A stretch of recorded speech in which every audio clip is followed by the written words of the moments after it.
We're on like Donkey Kong? Yeah, once your computer decides Are to we join in there you. like swimwear or Alright, what's up? there we go. You situated? I'm trying to be.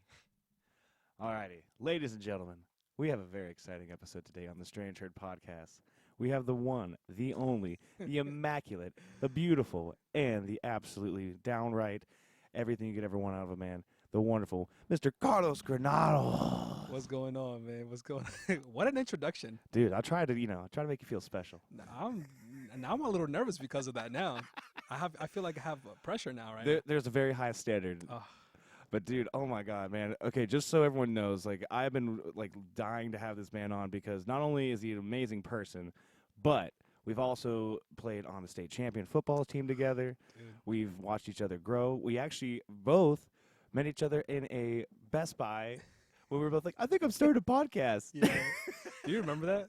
Dude, I remember that, and it's just, you've done a lot better job getting it off the ground than we have. We just kind of really started to get it together and like try.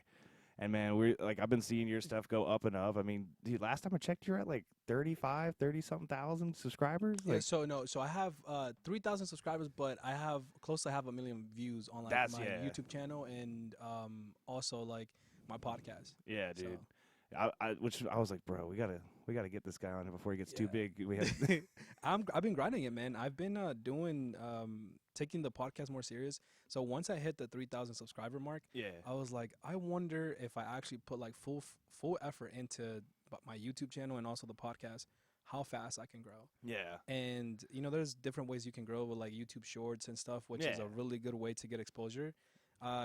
TikTok, not so much because I feel like there's a lot of people trying to grow on TikTok for it's a little flooded. it's very flooded.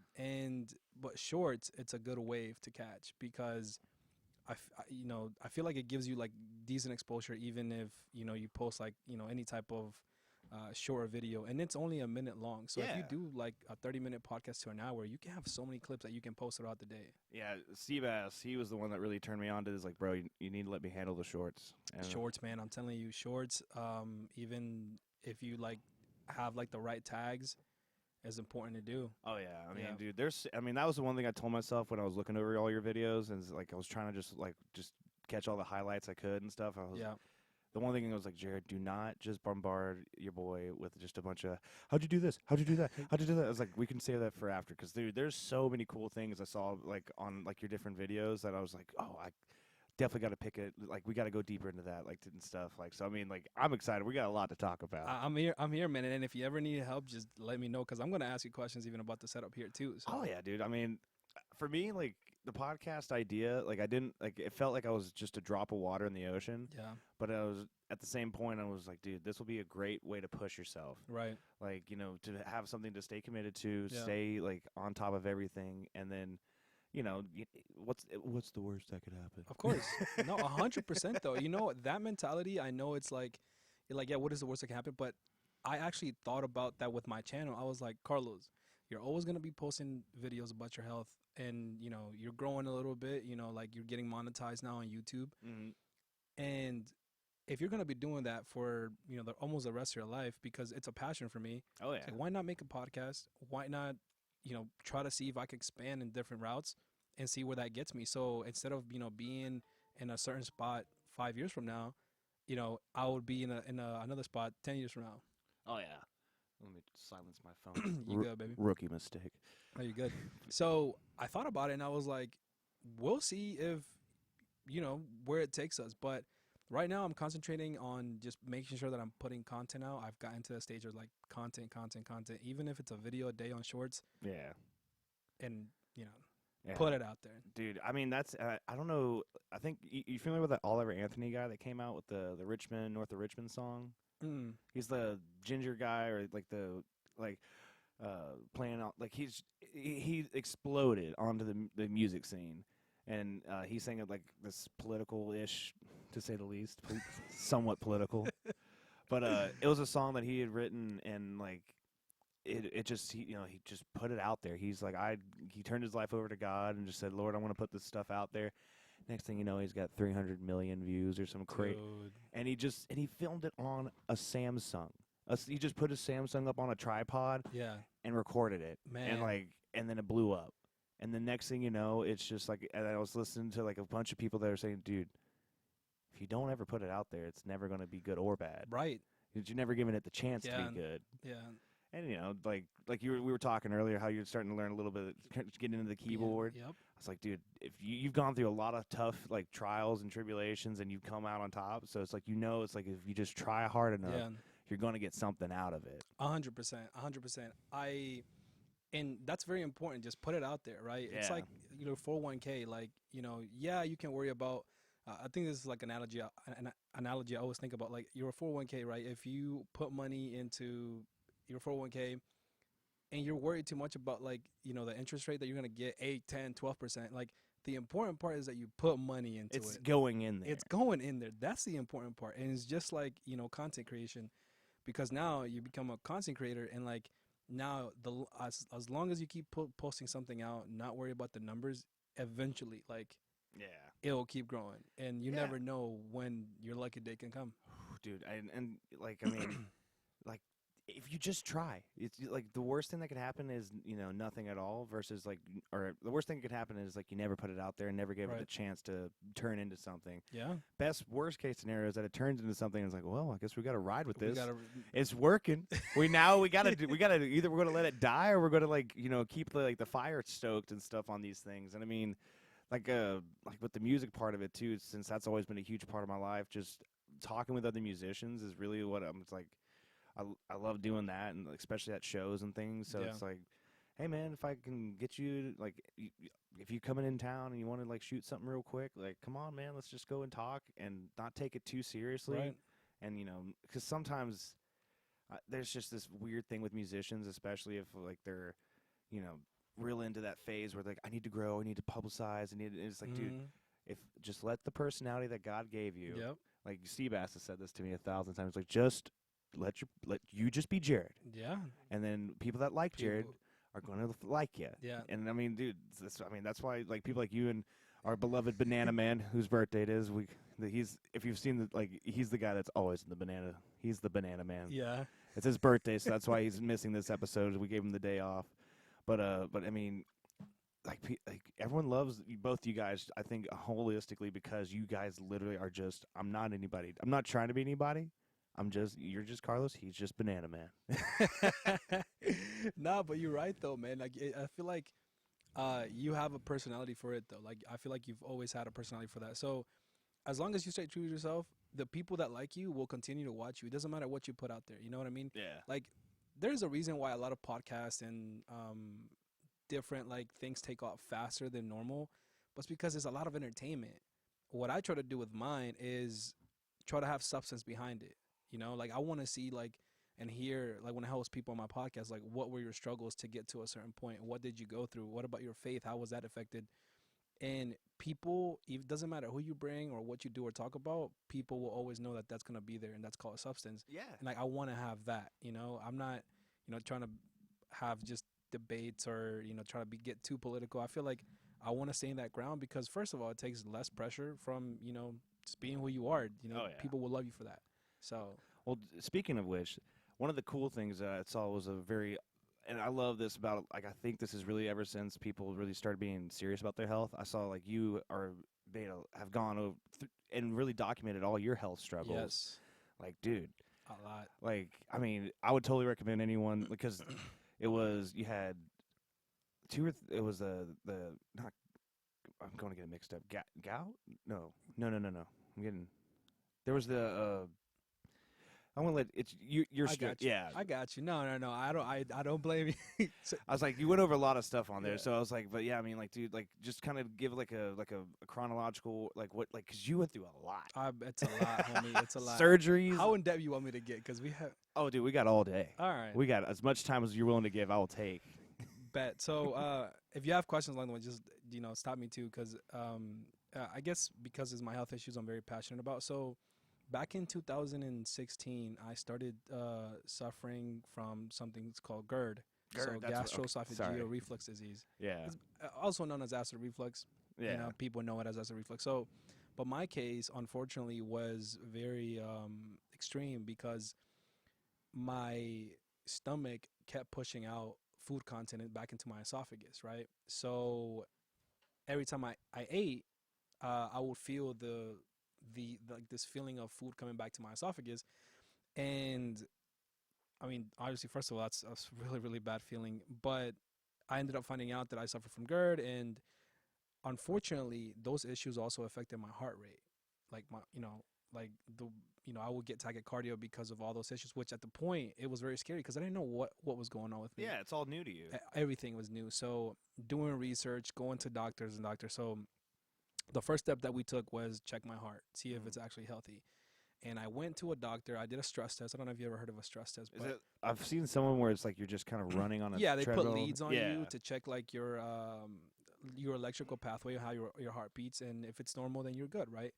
But mine, because of the struggles that I used to have in my chest, well, mine were coming out abnormal.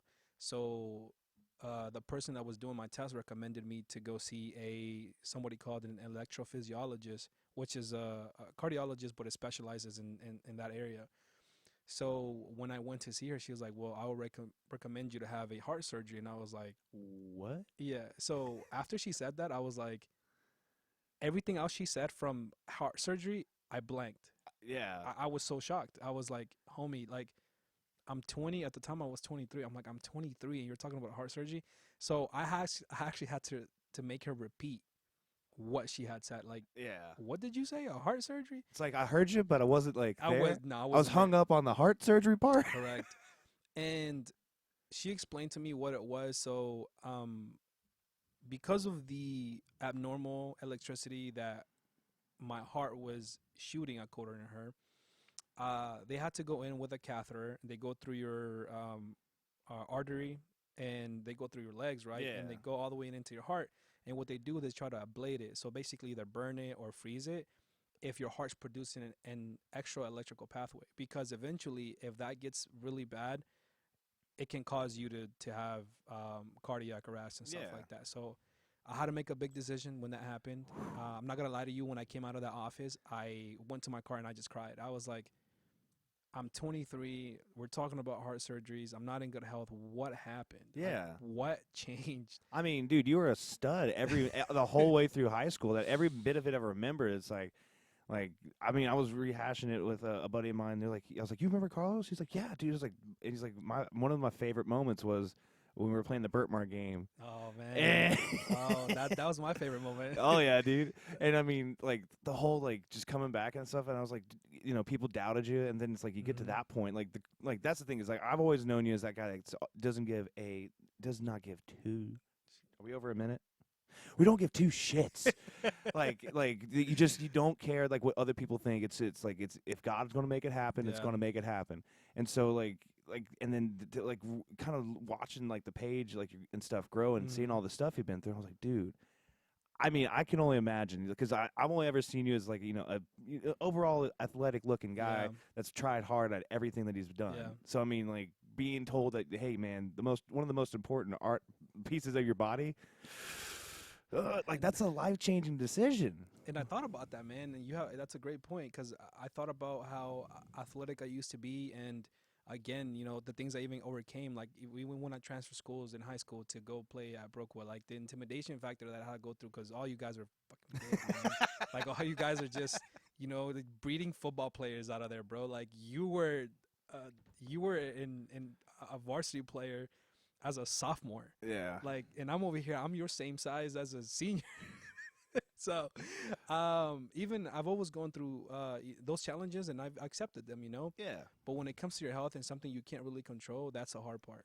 So then you and so the decision that you did end up making. I went through with the surgery for one main reason. I figured if I do have something, I don't want it to get worse, and I figured that I will still continue to be somewhat decently active afterwards. And if I did have something, I didn't want that to just happen to me randomly or at least get worse. And I took that decision, and that, to be honest, one of the hardest decisions I went through in my life. Christmas, I had to stay home, and New Year's as well, because it was, I think the surgery was like the 29th of December or something like that. Oh, jeez. Yeah. So, and this is God is so good, man. I went through with the surgery, And typically the surgery is supposed to last around like 4 to 6 hours. Mm. But because when they went in, they saw that my heart was like completely healthy. Like they added some type of adrenaline to your heart to see if something comes out, right? And nothing came out. Like we went through the whole surgery and nothing came out. So they didn't ablate me at all. So it went through the process, but nothing was done to my heart. And so that basically is a result of your heart's in good shape. Like this is Yeah. the most we can do, and it's not your heart that's causing your problems. It's something else. Which I'm blessed Yeah. because nothing was really done in there to, but at the same time, the trauma that I went through with signing the paperwork of I'm gonna let you cut. I'm going to open- let you get in there. I'm going to let you saying goodbye to your family because they actually tell you to say goodbye to your family once you get in, before you go into the surgery room 'cause, and yeah, kind of say your nothing's goodbyes. nothing's guaranteed. Correct. It's like I mean, And that's tough. yeah, I have one friend that Jojo. Like, he had to get an ear surgery, and it was not the most major surgery. I don't want to Jojo. I'm not saying it wasn't a big deal. I'm just saying, but he he kept putting it off and off because he's hurt. Like Oh, man. his thing was the going under anesthesia. Yeah. He's like, dude, sometimes people don't wake back up. Yeah. I mean, yeah, but I think I even told him it's like this isn't heart surgery. I was like, or brain surgery or something. Yeah. And now I feel like a bad person. But anyway, it's just like, I mean, those things are like, nothing's guaranteed. And I mean, like, what's one of the things you think you like looking back on it, like kind of what was the thing that really changed, like if from the pre-surgery to post-surgery, like something that you really like did it, like you give like a big perspective shift and that kind of led to your like overall health journey? I think the only major thing was my mentality, to be honest, that I took because again, I was very traumatic when you think about those issues. Like for example, because I've gone through so many surgeries, this was just one of the first surgeries I Yeah. went to because I have more coming for you. But there's that night that subconsciously my brain understands the trauma that I've gone through. So when I'm trying to fall asleep, my mind goes into this mindset of like, dude, you're 30, you've gone through all these surgeries, like you don't know how long you got to live, you're so messed up, like all these negative thoughts, but it's because of the trauma that I've been to. Like my subconscious just kind of and it scares me while I'm trying to fall asleep sometimes because it's like, dude, it's my body knows it's that bad. Yeah. So the constant dealing of like your mentality is something that I try to focus on and make sure that like my mental is right, and then try to focus on what comes for the future. Yeah, I mean, like for me, like I'm on, like I got a medical marijuana card, and it's Okay. like I know everyone's got a different opinion on that stuff. I definitely agree that the smoking it is not great. Like you're still smoking Right. at the end of the day, but like kind of taking the tolerance break that I'm taking right now on it, just to kind of like, see the physiological differences and stuff that's going on. Right. I mean, dude, the biggest thing is for me is just the sleep aspect of it, like not having something to help lull you into sleep, and then like breathing exercises and like listening to like the meditation music or whatever. Yeah. That's like it's the rain. just something because I can just think about the rain versus all the stuff that I haven't done, Yeah. and which listening to your side of the things, it's like it's nowhere in comparison. It's like, hey man, you might fucking die. Oh, dude. Like, yeah. But it's like those kind of like those things are just like it. I think a lot of people don't understand that that's common for a lot. Like people, especially going to bed sober. Like Yeah. if you're going to bed stone sober, Mhm. it is incredibly difficult for some people. Like me, Yeah. it's always been a challenge. Like to like just like not use alcohol or like some kind of form of marijuana to help go to sleep. Right. And now that I've like really taken on the challenge of not using that and trying to find alternatives, because I get to that point where I'm just like I don't want to be stuck on a substance like or like Right. dependent. Like yeah. I want to be independent and stuff like that. Like I'm not saying you can't enjoy them, but it's like I definitely don't want to be like hooked on it. Like Yeah. I just and like having like I use the Whoop is one of the things I've been using. What is that? It's basically it's like got this little green line underneath. It's called Whoop, Oh, I see it. and it like measures your like it tracks like how your blood's flowing through your body. So Oh. it's like a heart rate tracker and things like that. But the best thing that I found for it is that it really monitors your sleep a lot better. So I got my Fitbit. Yeah. yeah, it's kind of the same Yeah. exact technology stuff. Right. Like, and I found it's just really helpful. Like to be like it reminds you. It's like, hey, Mhm. bud, you didn't sleep great last night. Yeah. Maybe try to think Maybe about maybe just got a big Yeah. day tomorrow. Like, Yeah. you know, and that's one of the best features that it vibrates to wake you up. Oh, So it's like, imagine like, hey, buddy, like someone just that's shake, cool. and it's like it helps me a lot with that. But I mean, getting into like sleep, I've just really kind of dove into that because I mean, the anxiety that I feel, kind of like you were saying, when Yeah. you're trying to like wind down, Mm-hmm. it's like as soon as you start trying to wind down, Yeah. that's when something in your head starts kicking on, like just like all the stuff you need to think about right before you go to bed. It's like, thanks, brain. No, you're right, dude. Because I sometimes even with like I wish with people tell me like, oh, I'm drinking wine, you know, I'm winding down. I'm like, I wish I could just take a little wine and just relax, you know, have that relaxing feeling and Oh just. yeah. And I can't do that because my ass would definitely not let me sleep that night. Oh yeah, especially with the city and the wine and Yeah, everything. all that. Yeah. So I can't really do much with like when it comes to my sleep.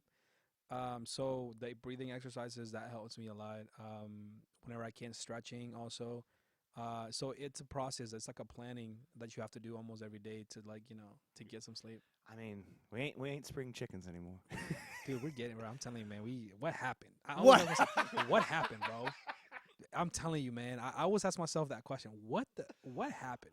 I mean, I don't know, dude. I go back and forth on it because like you and me both are still very much like we work out as often as we Yeah, can. Like Right.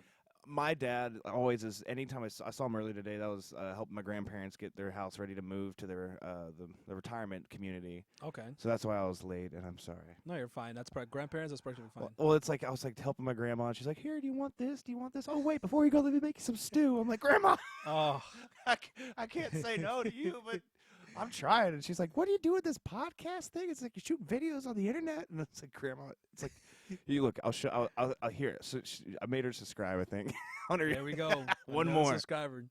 That's how you start. But I mean, dude, it was like it's so funny, but like I mean, oh god, I was so stressed out about that too. I was like, bro, like I love Carlos to death, and I don't want to be late. And then on top of that, getting like there's a crash on 985, and so I go through Buford, and then I'm like, why would I go through Buford? That's where the Mall of Georgia is. Yeah, well, that's terrible. And I'm like, and then of course as I'm like trying to go the speed limit.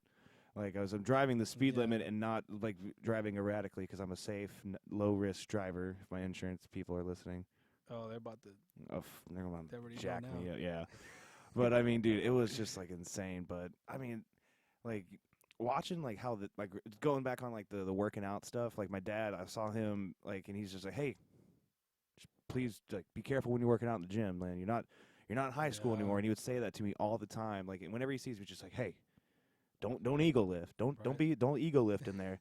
The girls don't care how strong you are. I was like, yeah, they do, especially when you need to move a couch. Or they're like, can you help me? I'm like, anyway, but like the working out that I do now is such a different mentality than the Coach Jones like body shop. Man, Like, let me tell you. oh, dude. We used to turn down the heat. Oh wait, turn up the heat, and when we used to work out during the summer. Oh, dude, the like, do I do that agility. now my heart rate would good. I wouldn't be able to do 10 minutes of that. Oh, buddy. You remember that? The wrestling room, Oh. like they turn on the heat. Oh, you did wrestle too, didn't you? No, that was Josh. Oh, okay. Somebody else. I know somebody. But I remember we had to do those two or there's those during the summer we had those agility sessions where we had to do the circuit, Yeah. and it was the coaches would just, and if anyone got caught walking, we had to start over. Oh man. It was brutal. I cannot wait for my sons to go through something like that. Yeah, I was like, I wonder why we did all that. Sometimes, like, put ourselves through a lot of crap.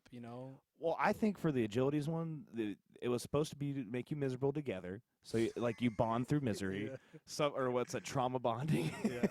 But the thing I look back on now, and kind of staying in touch with some of the coaches and other folks there, and like, it's the whole thing is like if you mess up, it costs you. It's like you look over and you see that your friend that's absolutely dying, and then you get caught walking, Yeah. and he has to start all over again. Like it's supposed to kind of build that mentality. It teaches you. Yeah. Yeah. No. And I mean that part of it is like that I've kind of taken on in life, especially like when working like the 9-to-5 jobs that I've worked. It's like you always find people that are slackers, Yeah. or they in sales, because I was always in sales. The mentality that they kind of preach was like, hey, we know, like I think it was like 20-80, like was the ratio. It's like 20% of your sales force or sales team is going to do 80% of the work. Damn. Yeah, I mean, because you have those superstars that make all the sales, and it was Yeah. like, how come his commission's so big and stuff? And it's like, well, it's because he's going. balling out. He's got no life. He just sells. He's calling people off after hours. They have his home number, his cell number, his like his home address. Like they can, yeah. But it's like that's like. Have you ever heard that saying? There's no solutions. There's only trade-offs. Nah, that's the first time I'm hearing it. That's good though. I heard it from the podfather himself, Joe Rogan. He had some like super smart guy on there. The Podfather, I like that. I haven't even heard of that either, bro. And I listen to him a lot. Dude, I mean, it's just like he had somebody on there. I can't remember who. I'm not going to try at the moment, but I just remember hearing that, and it's just been so true. Like there are no real solutions. That's everyone's like gets what they want. It's like there's just a trade-off. Yeah. And most people can live with that trade-off. Right. And that guy that's the killer sales dude, like he's made the trade-off that like he doesn't really get any time to rest. Yeah. Like he's on all the time, and it's like you got to make those decisions. But I don't know, man. Like when it comes to health and things like that, like my dad when he was kind of wrapped back into that, because I know I just go everywhere. Yeah. But like lifting the way I do now, it's a lot more. Just I rarely go over like 275 on bench. Like I mean, a lot of times working just as many reps as like combine lift, where you're just trying to rep like 225 just to make sure that everything's still working. Not because I mean I don't have time for a torn pec. You're 100% right. I did the last time I did like 225, I think I repped it like probably like 6 to 8 times, and I was like, all right, that's good enough. Yeah, exactly. Like that's I'm good. I was like, that's good. We're not doing. I'm not pushing my body. Then my chest starts hurting and it starts tightening up. My gut issues start getting worse. I'm like, bro, man. Another a friend from I don't think he was pulled up. He wasn't pulled up. You had graduated by then, but I'm still really close with him. A lot of the Brookwood boys, like we still we don't get to see each other enough, but we still we stay in touch. But he's had some heart issues and things. Oh wow! And it's so crazy to hear how he goes to work out because it's like, dude, I gotta find a way to work out. Like he's like, I don't feel good if I don't work out, but then it's like my heart starts going crazy, and I have to kind of like, yeah, it's tough, man. Find that median, like the middle ground of what can I do, and it's like, I don't know, man. Like, I'm not a heart doctor. No, that's hard. It's hard because you're so used to always trying to pushing yourself really hard and always trying to get it done. But when now you have something that you can't control in the way, it's so frustrating, man. Because I wish I would do more things. I wish I would be able to squat, but I can't really squat like that anymore. First of all, knee issues, your age. And second of all, my health issues like my chest. When you push a lot of weight, it's not good. My heart rate goes, I get tachycardia. It goes ballistic. Yeah, it's not good. Your Fitbit app starts saying, hey, bud. Man, my Fitbit apps, I can't even look at it sometimes because it scares me. Dude, I don't blame you, Yeah, man. It scares me. I'm like, my heart rate's too high. No, I got to. So do you do more with the heart, like being that way? Do you like kind of focus on just like low, like impact, high reps kind of stuff? Or? Yeah, low weight, high reps. Yeah. That's what I do so I can try to, keep some muscle. Sometimes I'll push a little bit, but depending on how I'm feeling. Yeah. For the most part, though, my cardio comes from walking. Okay. So I do about 30 minutes a day, probably like 3 to 4 times a week, maybe 5. Yeah. And that's my cardio. And if I can do more, I would. And it depends. But then I try to definitely make sure that I still keep my muscle that I have. I'm not trying to let that go either. Dude, yeah. My biggest fear is the shoulders. Yeah. Like I just like how you can like you'll just like sit there and you'll just hear that and you're like yeah, I'm like, I'm sure that's fine. It doesn't hurt yet. yeah.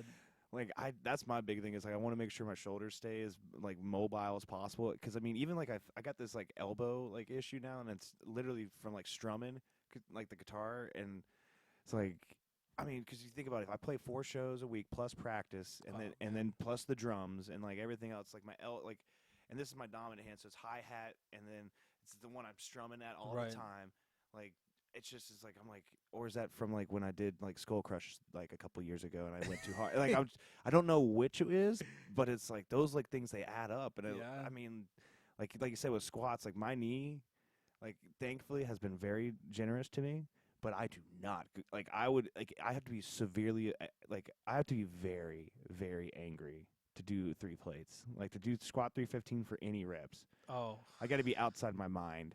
Like I'm just like I got to lift something heavy. Like I gotta okay.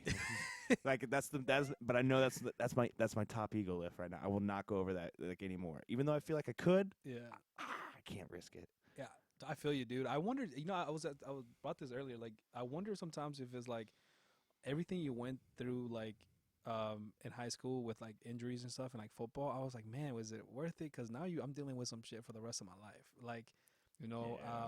I don't know if you remember, but I broke my hip in spring break, like a spring practice.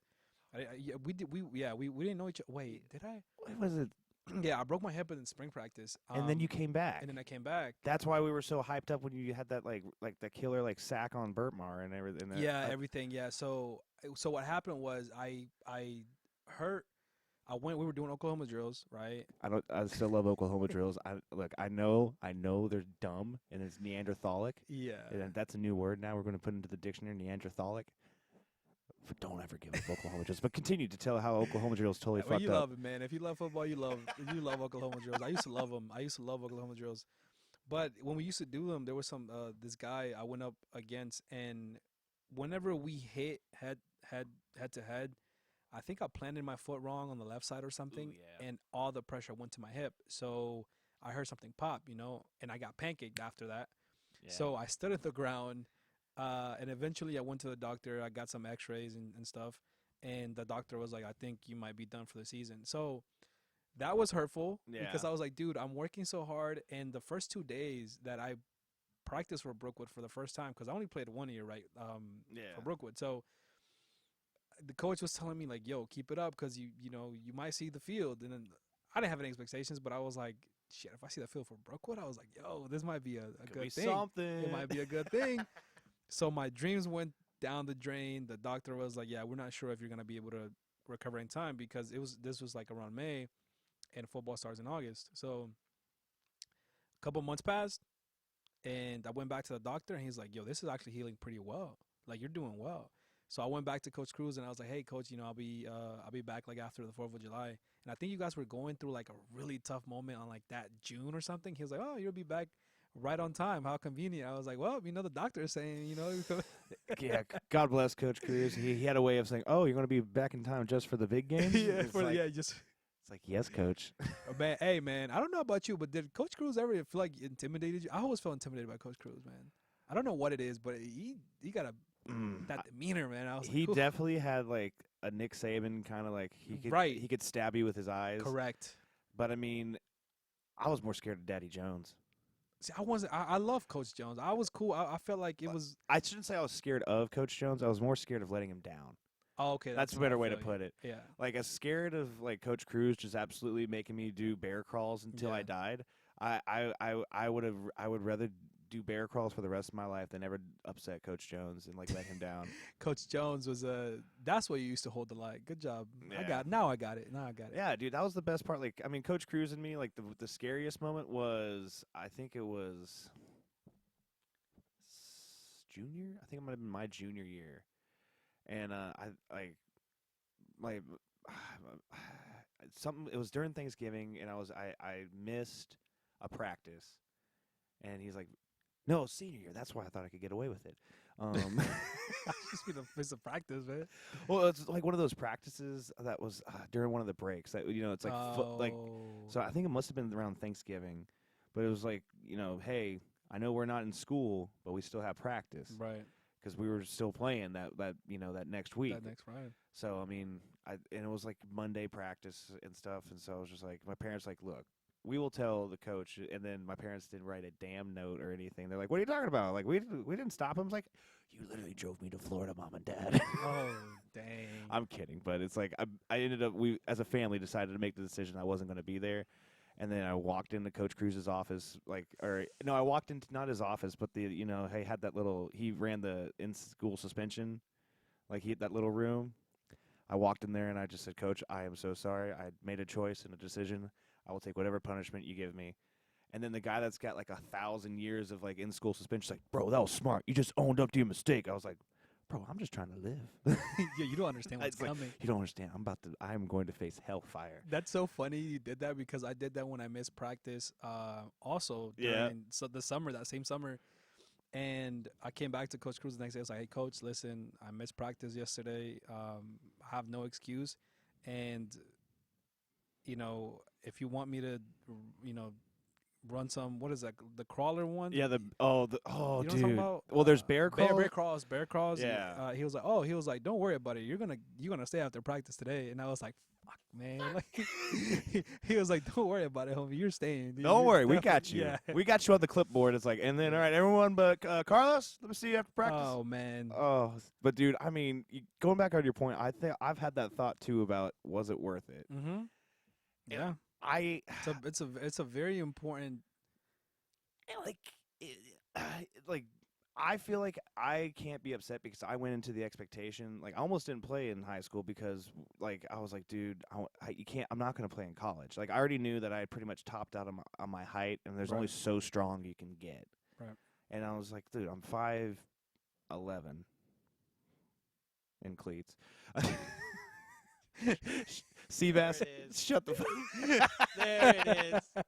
But like it's like I know like most centers like the average in any D1 is about 6'1" to 6'2". Yeah. Like, so you're looking at that kind of height, Mm-hmm. and coaches for recruiting and stuff they look at like, oh, we start with these standards that we've seen results from, and then if there's somebody that's exponentially like shows out or like goes up against some 5-star recruit and absolutely like just can't be stopped.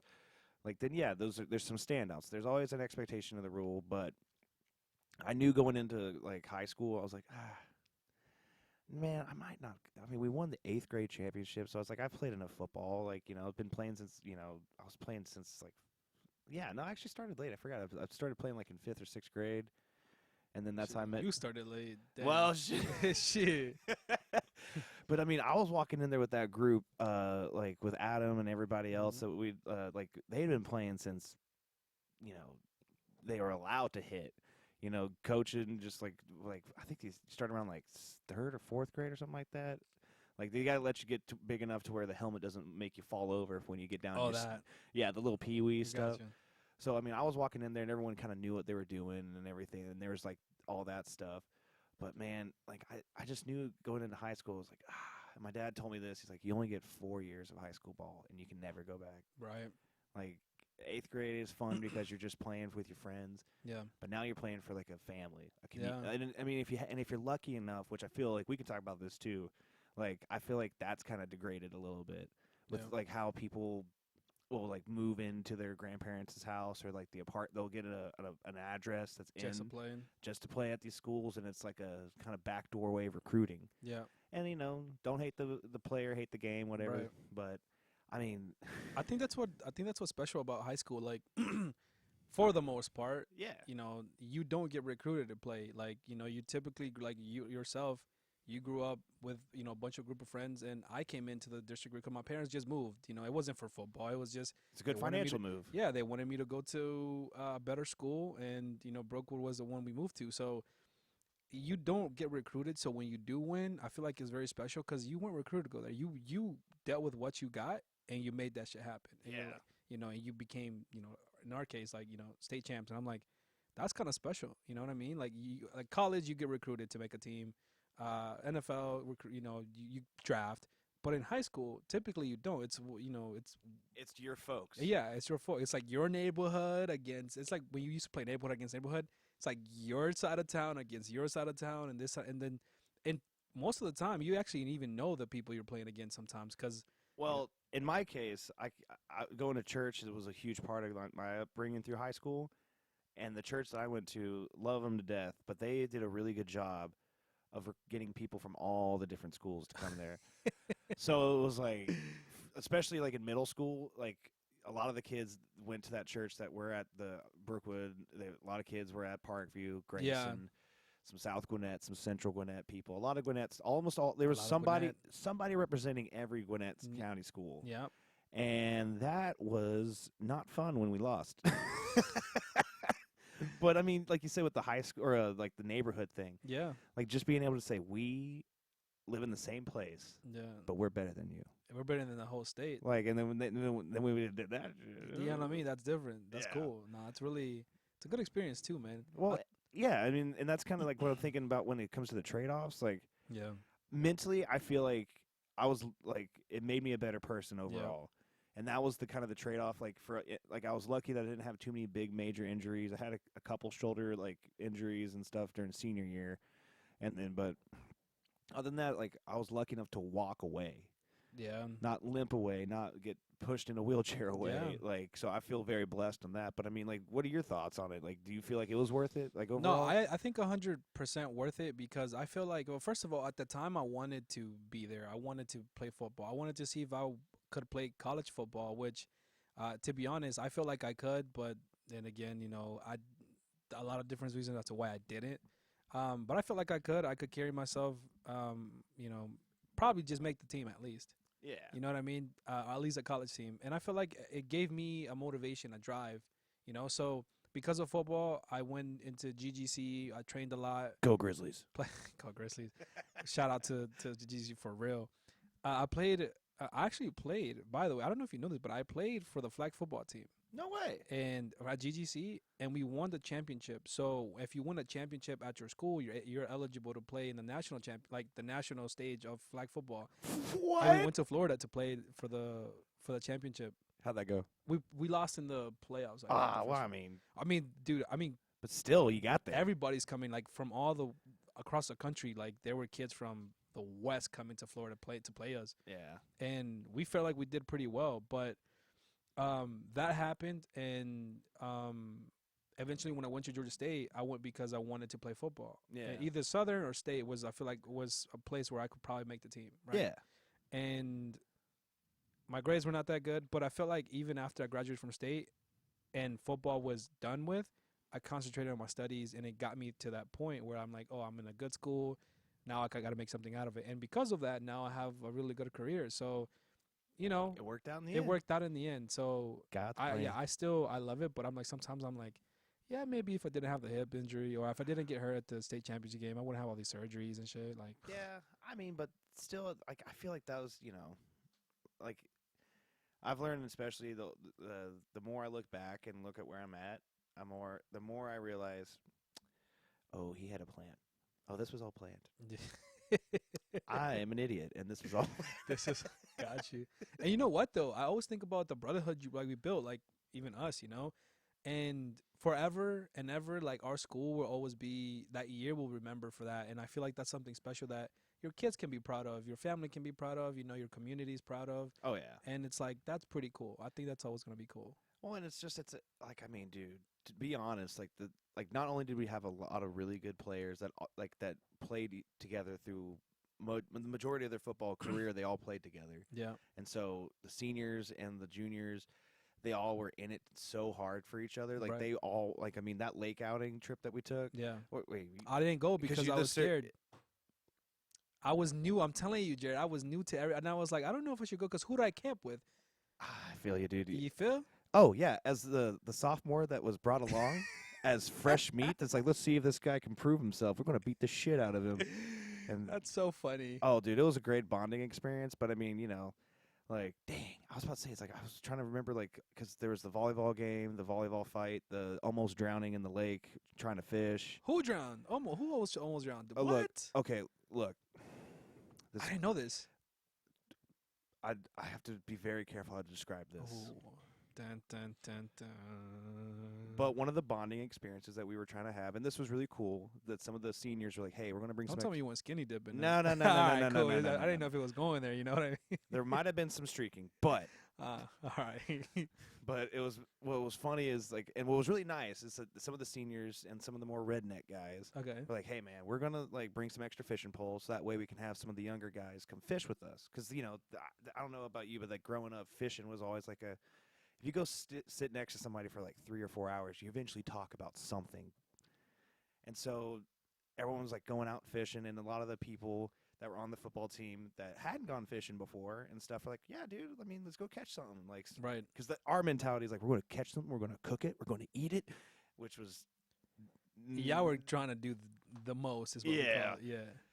And then we decided, like, you know what we need to do? We need to swim across this lagoon. God. And I don't know if you've ever tried to swim across like something in the water, but something that you could see and think, oh, that's not that far of a walk. It's far. It's a far fucking swim. It's far. And so, I'm not saying it's right, but I'm saying that there is a unfortunate stereotype with people of color in swimming. Oh, got you. And so when you have a handful of people of color that are now holding a fishing pole and then also trying to swim the farthest they've probably ever tried to swim, it got sketchy real fast. Like, we were real worried. Like, some people were out there like, hey, man, no, I can swim. And then it's like, there was like, it was like kind of a playful joke between everyone. Because like I said, we're all friends. We're all friends. But it's just like, we're like, all right, cool. Yeah, we'll just swim out to like, the sandbar, or like we can get across to this spot because we couldn't get to that side of the lagoon or something like that because the way the park was. It was like fenced off, so like we could swim to that good fishing spot. Dude, thank God there was like a tree stump or something in the middle of the lagoon that we all of a sudden, like, there's like 10 or 12 of us all just hanging on for dear life because we're out of breath. We're holding on to fishing wires and or fishing lines and tackle boxes and stuff, trying to swim probably what's close to maybe like 2 football fields. And it was, oh man, I mean, the bonding experience was great, and the jokes were top notch. Like afterwards, it's just like, the coach is like, why were you all out in the middle of the lake screaming for help? It's like, because we swam and we realized it was farther than we needed to, and we had our hands full, and we didn't want to let our very expensive fishing rods go down. But by God, when we got back on the shore, we loved each other. Yeah, what a better way to bond than an almost near-death experience. But dude, it was just, looking back on it, it was just like so many like jokes could have been made because it's just like, a lot of the black guys on the team was like, no, dude, I can fucking swim. What are you trying to say? It's like, no, dude, we're not trying to say anything. And then they get out there, it's like, fuck, dude, I can't swim. It's like, God damn it, why'd you lie to me? That's funny, man. Oh, dude, it was such a good trip, and that's why I wish you could have been on that, man. It's like, hey, I get it. Me and the other sophomores, like I said, we were terrified as well. Yeah, I didn't know a lot of people there yet.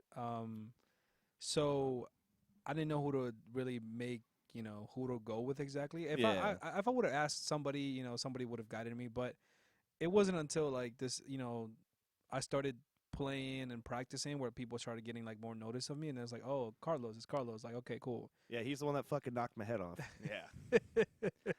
That was good, man. Oh yeah, I mean, that's why I think overall, like, it's hard because I know a lot of people with the CTE. Like they like, oh, I don't know, I don't want my son to play football and stuff like that, and I get that, but I feel like the bonding experience, the learning of like how to trust your teammates and how to build that bond, where it's when someone relies on you, it's like fundamental to life. And then and it, I mean, kind of going to like a lot of your other like content, trying to get back to your page. Yeah, like I mean, there's like 5 or 6 ideas because I have like these notes about like just how you've talked about with the people about their growth. Yeah, like going into how to be like a manager of stores and like and stuff like that, as well as like I really liked the one about Christian dating. Yeah, that was an interesting one. I had that was good when we had the couple. Yeah, that was good, man. Yeah. I mean, dude, like, kind of, like, going a little bit more into that, like, I mean, like, because, I mean, your faith-wise, like me personally, like, I'm trying to get a little bit more back into the faith. Like, I wasn't ever really out, but I was definitely out in the wild. Right. And now I'm trying to get a little bit more back into it, just to where it's not so, like, hey, Jared. Are you single? Very single. Oh, okay, cool. I was just wondering because. So I'm single. Shut up, Seabass. He's like, he knows why. It's like, I know why. He has an idea. That was I had, so I got back into my faith about 4 years ago. Yeah. And it's been a struggle, for the obvious reasons of like, some of the things that men go through with like lust, the pornography and stuff like that. And to be honest, once you have been out in the wild, like you called it, for 20 plus years, getting right might take a minute, Oh yeah. Unless it's like God just says, "Hey, bro," it really changes you. But other than that, it's a real struggle trying to get back and doing right. So, well, this particular couple, I met them through a small group. We actually were friends before they even, I knew them. We were just all friends. We all met through that group. Eventually, they started dating, and I feel like the way they did things was a really good way of how marriage should go about. You know what I mean? I feel like they did it the quote unquote right way, but it wasn't anything that was like anything crazy. They got to know each other. They felt like it was the right time. They got married, and they kind of live their life in a faithful way and just kind of honoring God in that sense. And that's the reason I even wanted to have them on my podcast, because I'm like, I want people to hear what it looks like. And a lot of people, whether it's men or women, they have gone through heartbreaks, and they don't know what they're looking for now because of society or things that Yeah. have changed. And I wanted them to get a good look of what it looks like to be a good Christian couple. And even myself, I've always been around them. I've told them, you guys are a very good example of like what it should be. So I thought it was very important to have. Yeah, I mean, for like for a long time, I like use your words and thoughts, Jared. Um, there's so much coming. The caffeine's getting to me, It's coming. but I mean, like going through what I've gone through in the past, like with my relationships, Yeah. I always try to keep it faith Christ adjacent, Okay. but never like in high school, like I was really big into church and was always like I was always there every Wednesday night and Sunday morning. And then as a high schooler and a college student in the first like couple of years of college, I, I was all in it, going on the retreats, helping out as much as I can. And then I had my mom pass away, my Oh, mom man. get diagnosed with cancer, my grandmother died, my grandfather died, then my uncle died, and I was like, well, fuck. Damn, dude. I'm sorry. Oh yeah, it was a rough couple years. That's But it's a lot. But it's like that was a part of the journey, and that's why Yeah. I can still smile about it, because now I can look back and know it wasn't in vain. right. But after all those things happened, kind of chronological, just like boom, boom, boom, boom, boom, like I was just doubting everything. But Yeah. that's what kind of led me to go out into the wild of things, because during high school I did everything as right as I could. I Right. made a lot of mistakes, just being young and dumb. Yeah. But looking back now, and kind of when I saw that video about how like they're having something that you can both like rest on, like no, like we didn't meet each other and say like we're going to make up our rules. Yeah. Like we found a value system Correct. that we both align with. Yep. And people can have their opinions and stuff about that, but at the end of the day, like for the equally yoked like part of the Bible, when it starts talking about that stuff, Mhm. I'm not saying it's impossible, because obviously there were kings and people back in the Bible that had wives and stuff from multiple religions and stuff. Yep. But at the end of the day, there's that part about being equally yoked, and I think if it makes sense. Like Yeah. I mean, that's why like now I've kind of changed things to where I'm looking for someone that has that same value system, and not date like the world has kind of made it seem like through all the Mhm. teen Disney movies and all. Yeah. Yeah. No, I feel you, man. Like yeah. No, it's and I think bringing somebody in that has similar values as you is important, because it can also hold you accountable. And you kind of, when you date somebody, this is the way I look at it. When you date somebody, it's, if I'm going up, right, I want you to come up with me and not me bring your ass up or you bring me up. We Yeah. want to come together. And Seabass knows what I'm about to say. I want to start this as a thing. Don't settle down, settle up. amen, brother. Like, I like that. pull each other up, man. Exactly. You want to make this together and come up together and drive, and that can look different to different people, but there has to be something that, you look out for when it comes to your spouse, somebody that you see, somebody as a potential wife or a husband. I think that matters, man, because what is it that you're looking at? What are the qualities that they need to have? And if you have, for example, if you're religious and God is in the center of things, then that should be your importance and carry out that way. You know what I mean? Even for the people that don't believe in that, like there has to be some type of morals that, need to be set, like even qualities that you need to have in that person, or else it's just not gonna. Well, I think like you said it really well. It's like someone to hold you accountable. Because I mean, if you both come into this relationship with like, oh, so you are this kind of guy, Yeah. and he thinks you're this kind of girl, Yeah. and then you start acting contradictory to that, Right. it's a big, hey, something something's isn't not clicking. working. Something's off here. Yeah. What's wrong? Yeah. And then I mean, like for me, I had that the like you date, and my big rule is I told every girl, it's like we will not move in together until at best that we're engaged. Right. Because I've been to so many like weddings like where it's just like you guys are gonna go on your honeymoon, which is great, but then you're gonna go back into the same like apartment, the same house, the same place that you guys been living in for the last 2.5 years. Yeah. And for me, I want it to be different. Like, and Right. that's my personal opinion. People, go ahead, attack me. I need the comments, so go for it. Constructive criticism. Like, or just criticism, whatever. I just need a comment section to start getting like lit up. Seabass, they're like, hey, put out the shorts. The shorts that that gets people going. Like, how dare you say that? But I mean, that kind of way that because you look back at it, like you've watched Friends, I'm sure. Yeah. Well, like, a little bit. Or How I Met Your I saw Mother. that guy that died yesterday, the homie. I was about to say, I said that, and I was like, oh, we'll talk about that too. But looking at those kind of like sitcoms and stuff, how there's always these characters that are always dating. They're always everyone's just dating, and it's just this weird convoluted where it's just to add like, oh, she's dating a therapist. He started dating a yoga instructor. And it just gives this weird outlook to where it's, how am I supposed to work, get a place to live, date somebody new every couple weeks? Yeah. And then it's like, because you're not. Like, it takes time, man. You got to build yourself up. Yeah. Yeah, that's why I feel kind of happy now where I'm at, where I it's like, I'm not like going out there explicitly just to like find somebody. Yeah.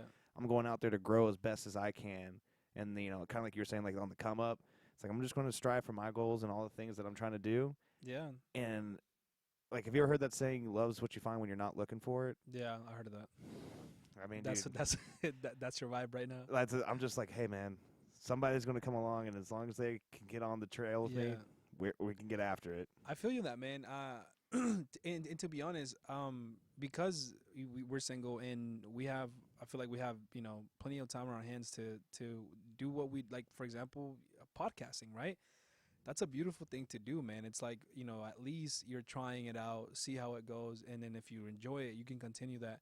For me, podcasts at YouTube, take some time because people forget and they don't understand how much of a grind this shit is. Yes. Like even if it's a small channel or bro, the grind has to be there because it's time consuming and for me, posting out videos, for example, right?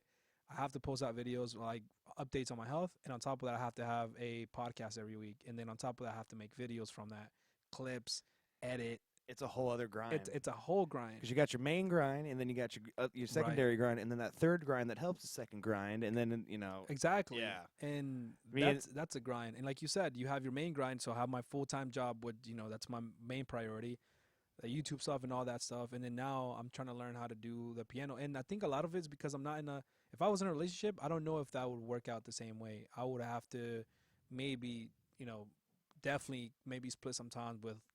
Maybe I wouldn't do the piano now, like trying to learn how to play the piano. Maybe because it'll be a lot on my plate. Yeah, you learn how to play your heartstrings. That's what I like that. Yeah, that's what I'll be playing.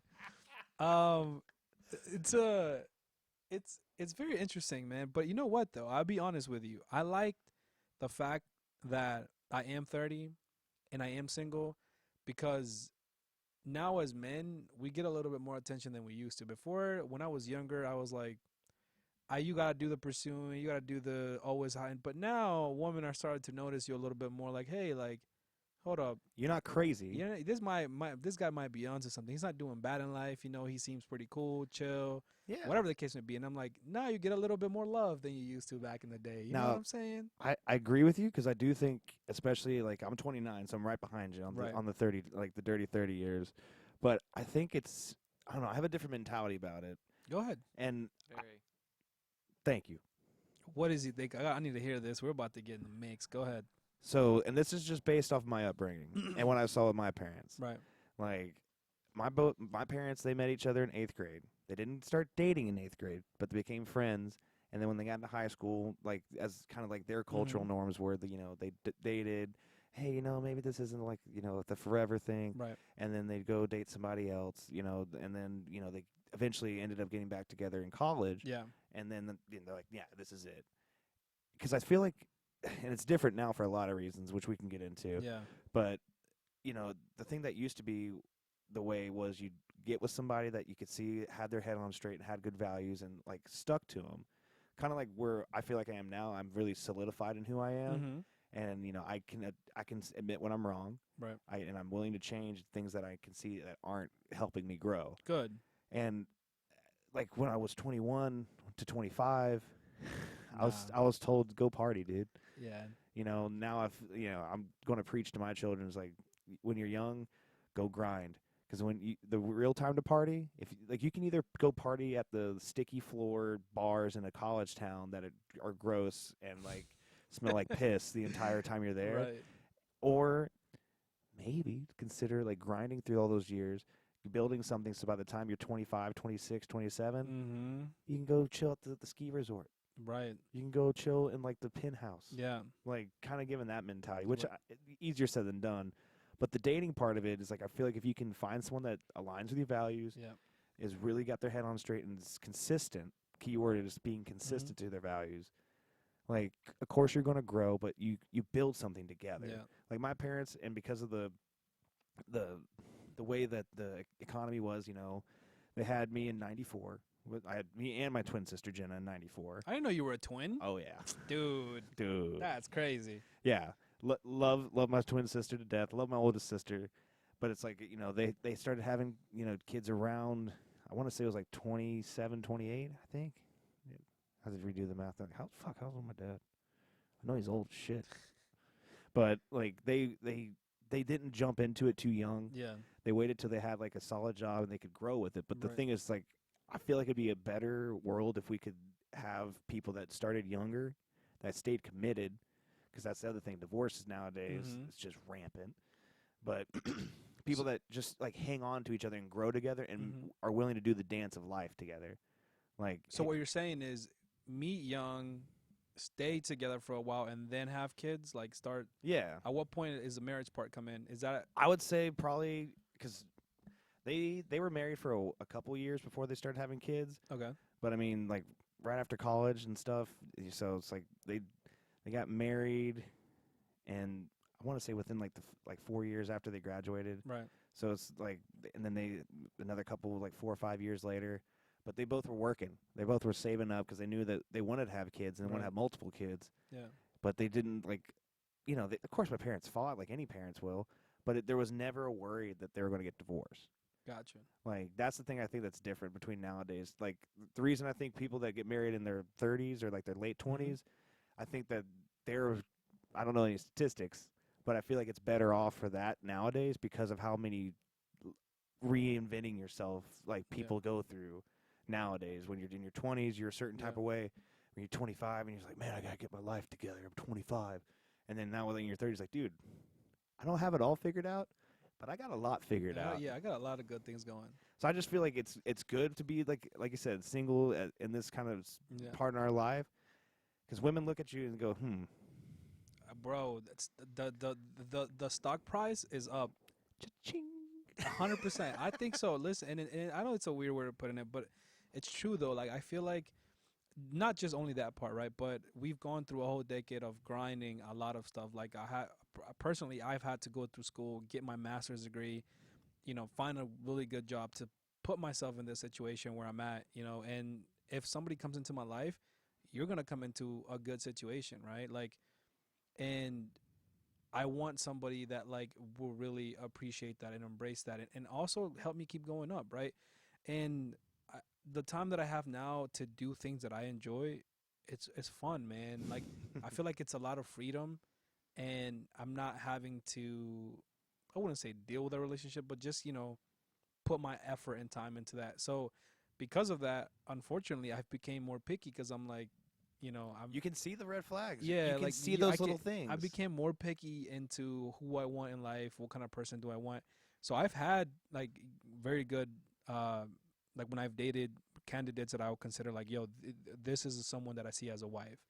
But eventually, as more you get to know them, sometimes they're not on your spiritual level. Sometimes they're not on your mental level. Like there's a lot of things that I had to grow to get to a certain point. Oh yeah. and if you don't meet me there sometimes, it's a little hard for me to see that. You know what I'm saying? Here, let me ask you this to be a fun question. Go ahead. So, what's your like dating like red flags? I want it like the dating red flag from like like you meet someone like they just do like an action, like Do I have an action like do they do? like and, like they do something that's just like that's your red flag. And then what's your spiritual red flag? You can start with either one. Okay, well, I'm gonna start with the easy one. Spiritual. Obviously, if God is in your life and is centered, that's important. And I don't want you to be perfect. If anything, I want you to let me know that you have flaws and be okay with those flaws, because I will let you know my flaws and what they are. And I feel like that's important. And then when it comes to, I want to say actions or maybe the way they are, mm, I think your personality is important.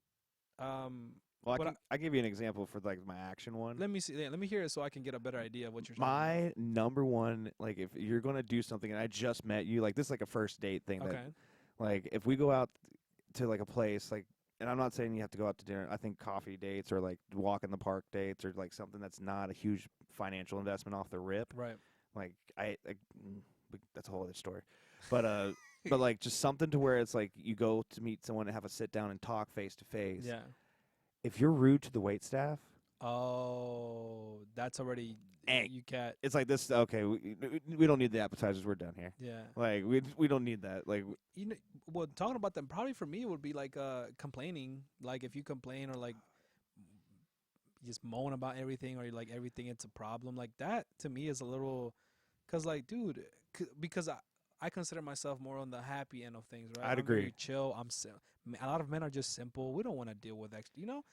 So if I'm that way and you're here come here and and I see a quote unquote complicated side of you or complicated side of a woman, I'm like, you're gonna bring that into my life. it's like what am I stepping into? And now I have to consider like, are you willing to meet me halfway where like you are more on the simplistic side of things? Like let me tell you how much I've thought about like Tell me. the woman or like somebody that I've wanted to date, right? So as the more you get to date, the more you get to experience different personalities, right? And sometimes I know I've had to come to an agreement that women are emotional beings, and I'm okay with that. Some more than others, but there's a lot of emotions that go to it. That's one spectrum. Like it's like yeah, no, there's a very wide spectrum of people. There's women that Yep. are cold, and then there's women that are way too like just Extra. just extra. Just, Yeah. yeah. Exactly. So, I've told myself that if I were to date somebody, I would want my wife to understand that not everything has to be emotional. And if it is to you, make sure you learn how to control something so it won't get to the point where it like affects me too much. Because for example, I already deal with health issues 24/7. I have a full-time job. I'm going to be providing, for the family, and that's already hard for me, it's tough for me, right? So when you come into my life, I want to make sure that, you know, I also give you time, for example, like once or twice a week. Baby, what happened throughout the week that you want to let it out? Talk to me.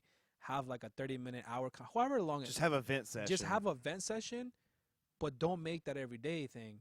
Make sure that I'm giving you, as a man, I'm giving you my time and my emotional, I guess, stamina for us to talk about things throughout the week.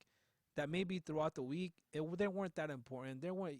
You would know if they're not that important. Yeah. Are you being extra, or are you actually going through something that's deep? You get Well, me? yeah. Have you heard the? I just want you to listen. I don't want you to fix things. Right. That is. I heard of that. I heard. I had to take that to heart on a lot of my relationships, but it has played off well to where it's like I went, hey, babe, Yeah. honey, listen, I hear all your problems, but I need to know before we continue this conversation. Do you want me? to fix it, or you want me to? Do you want advice, or do you like?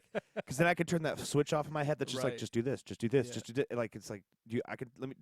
Please tell me if I need to turn that switch off, because otherwise, eventually, something's going to slip Correct. out. It's like I feel like you're not even listening, and it's Yeah. like, but yeah, dude, I agree with everything you said, man. It's one of those things. Like you need to have that peace, like, and that's like, for me, like the spiritual red flag is like boundaries.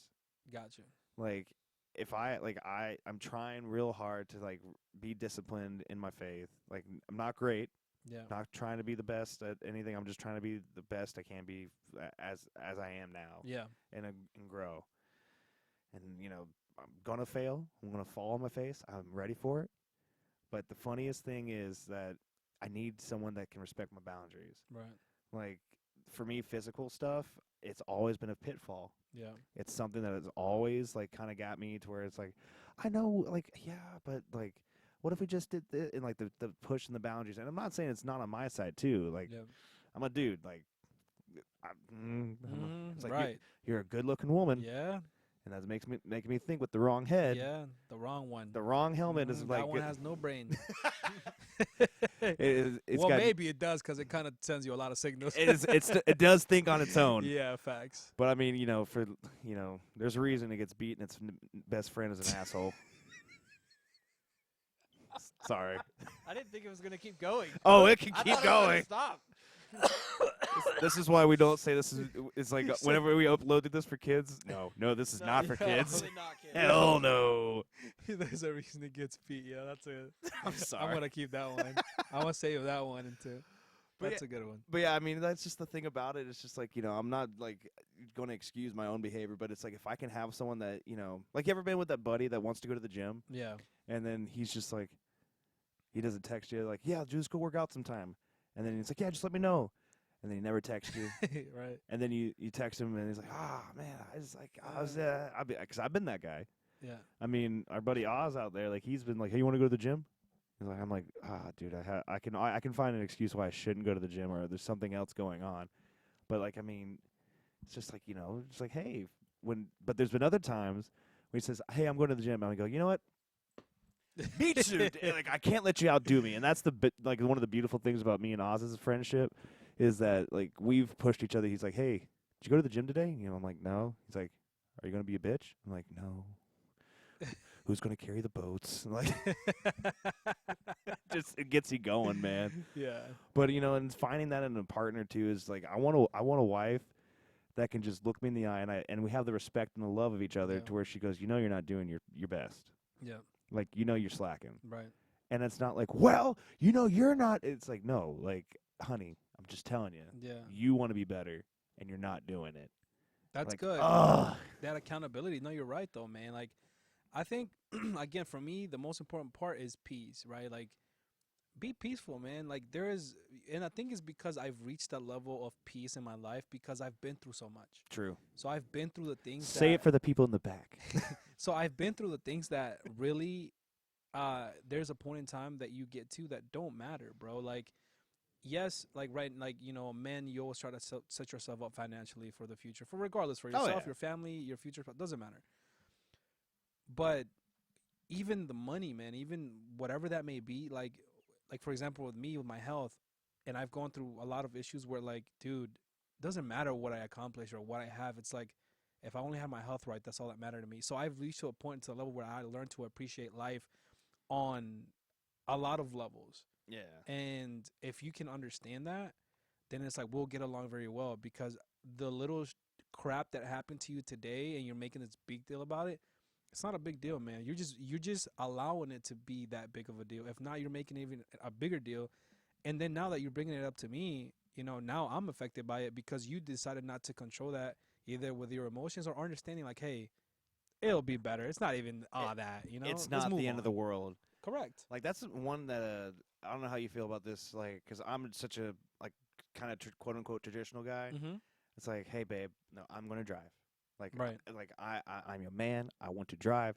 Like it was so sad. One of the last girls I dated, one of the few times, because she's like, no babe, you drive me all the time. I want to do. It's my treat. I want to drive you somewhere. I'm like, oh, thanks, babe. I was like, that's what, sweet.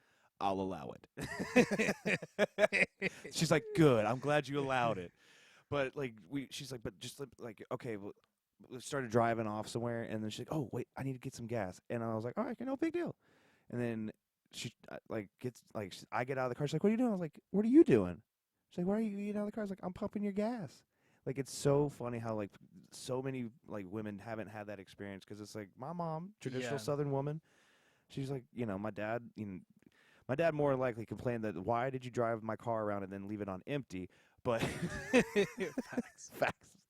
But I mean, like, just doing those kind of like those traditionally manly things is for me, and it's Yeah. like she's like, why are you trying? Why are you pumping my gas? I didn't. Yeah. She didn't know that was a thing. Yeah, right. And it's like, well, it's just I don't want you being out here Yeah. looking all fine and having all these other guys seeing you and Yeah. kind of being playful. But it's just like, no, I just seeing how like so many women nowadays don't get that kind of chivalrous treatment, and then when they get it for that taste for the first time, they absolutely like that's usually when things get really good really fast. Dre, let me ask you something then. Hit me. So, do you think from what you're saying, so you want more of a submissive woman is what I'm hearing? Because you're more a traditional man, so you want your woman to be more submissive to you. Correct. Gotcha. Like straightforward. It's like, Yeah. and the caveat to that is like, listen, feminists. Well, I doubt any feminists. Oh, we're about to get in that. Okay. Here Listen we go. here, I you got it. blue-haired fucks. I'm just kidding. Hold on, we're about to get mixy. I like this. But it's like, I think the most important part is if you're a guy that does want a submissive woman, a good Yeah. woman that is submissive, you have to bring yourself, like you're saying, how you've worked and like really come up a lot, like in your life Yeah. from your hard work and efforts to be in the status that you're at now. Yeah. Like because of your ladies, he's one of the nicest guys. Like he is a absolute golden ticket of a man. But You're really gassing me up right now. hey, man, I just got my boy. I appreciate it. But like you have to be that kind of guy that she can respect. Yeah. Because it's like if she doesn't respect you, Yeah. then how can she be submissive to you? Right. And if you're not respectable, Yeah. why you can't expect anyone to like be submissive Right. if you ain't got your shit together. Yeah. I need to quit cussing after talking about how to get my faith together. But anyway, like I was saying, like if you can't be a leader, like a business, like you've seen a lot of like business leaders throughout, the tabloids history. They have some scandal, they have something going on, and then the business kind of tanks or goes down a little bit. Well, it's like they made choices and they were not consistent on their values that kind of led to their downfall. And women, I think, are really good about seeing that. Yeah. Especially if they see inconsistencies, that gives them like warning signs that hey, there's something wrong with his internal like mechanism that made him great. Right. Like, and that's in my experience, I feel like that's usually when like the breakup came, Gotcha. because I'd start having something falter in my own like personal like life where it's like, hey, I'm not being consistent. They'd kind of sniff that out and go, time to dip. So, but I mean, that's the thing. To have a submissive woman, I think you have to be respectable to get the respect and a submissive woman. Let me know what you think about this. So, and I like that. I personally want someone that's submissive, but I feel like not all women, some women nowadays, they think as submissive as like, you're the king and they have to be a slave to you kind of thing, Yeah. They look at submissive as, I think, in the wrong light.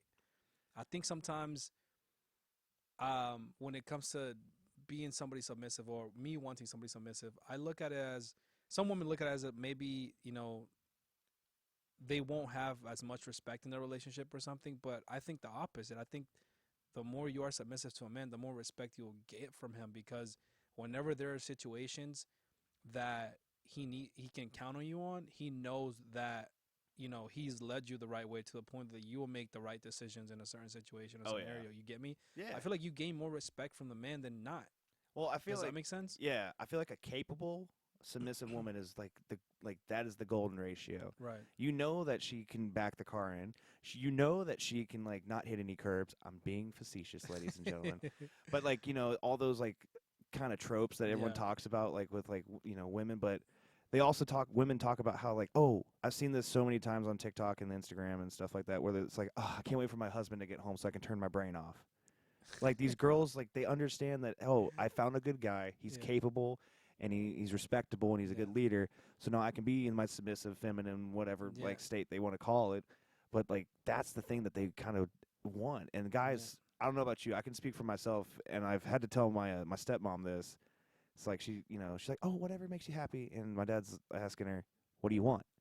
It's like, whatever makes you happy. And I'm just like, he wants to make you happy. So tell him what give him, just, if it doesn't matter, just give him something, because then he'll do it. Yeah. And that will make him happy. Right. And I'm the same way too. So, I mean, it's like. But that's the simplicity fact that I'm talking about. Like, if you're simplistic, if you just actually, learn the way a man functions, and my duty is to learn how you function, right? To understand your emotional side, your emotional being, whatever that case may be.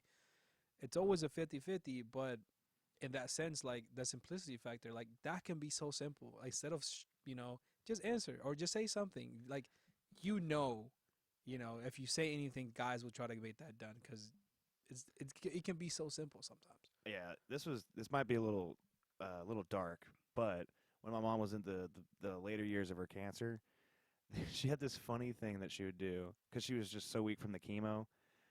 I mean, her go shopping or we'd go hang out and stuff, and I'll try to get as much time as I could with her. But she'd go, huh?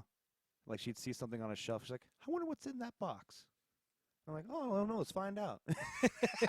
She would do that shit all the time. Oh man. And, it was the funniest thing. And it's just, and like, I remember one time I wasn't picking it up. She's like, I really wish I could see what's inside that box in the basement. I was like, oh, I think it's this. And she's like, yeah, but I wish I really could see it though. I'm like, Mom, it's probably this, that, or the other. It's like, I know, but I'd really like to look in it. And just kept like, and I was like, oh, shit, yeah. You want to go? It's just like, you can't lift that box, so let me get that for you, Mom. But I mean, that kind of thing is just like, that was one of the golden things like my mom would do with my dad. Yeah. Like, she would just kind of hint. It's like, oh my, or like Jeff Foxworthy had the joke where like women are always training us. Oh God. It's like, man, it's so hot in here. And then it's like the guy gets up and turns on the fan, gets back into bed, and we don't think about it. Yeah. We're just like, oh, problem to fix? I got Here it. we go. I got it. I can do Yeah. the thing. I used to say this one thing when a girlfriend of mine, she would the classic, the lid's too tight, Okay. and she's just like, can you help? And I was like, say it. She's like, I don't want to say it. It's like, say it. Say it. And she's like, can you do the man thing? I'm like, hoo-ah!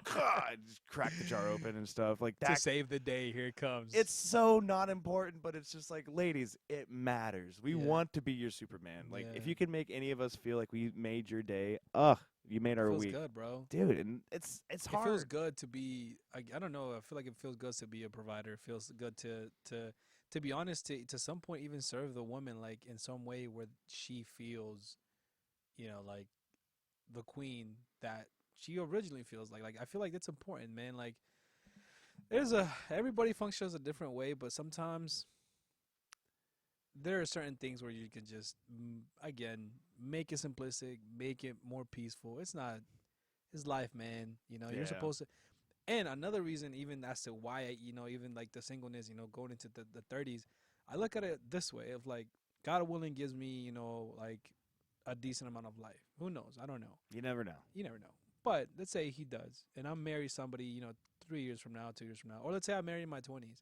Like I got 50 years to live with that person, and I'm like, would have given myself a little bit more time to, build myself, maybe not go through some hardships that, new couples go through. Yeah. And because you didn't know yourself, now you have to bring that onto somebody else so they can help you. Like, I'm like, that can help. That can work for some people. Cool. But for me, I'm like, well, if I'm able to live with this person 40 years from now, like I have 40 years with that person. I'm like, we got some time, baby. It's all right. Yeah. Well, I feel like that's the dance of life, man. Because I mean, believe me, when I get married, I want to be banging. I want to be banging my wife as long as I can.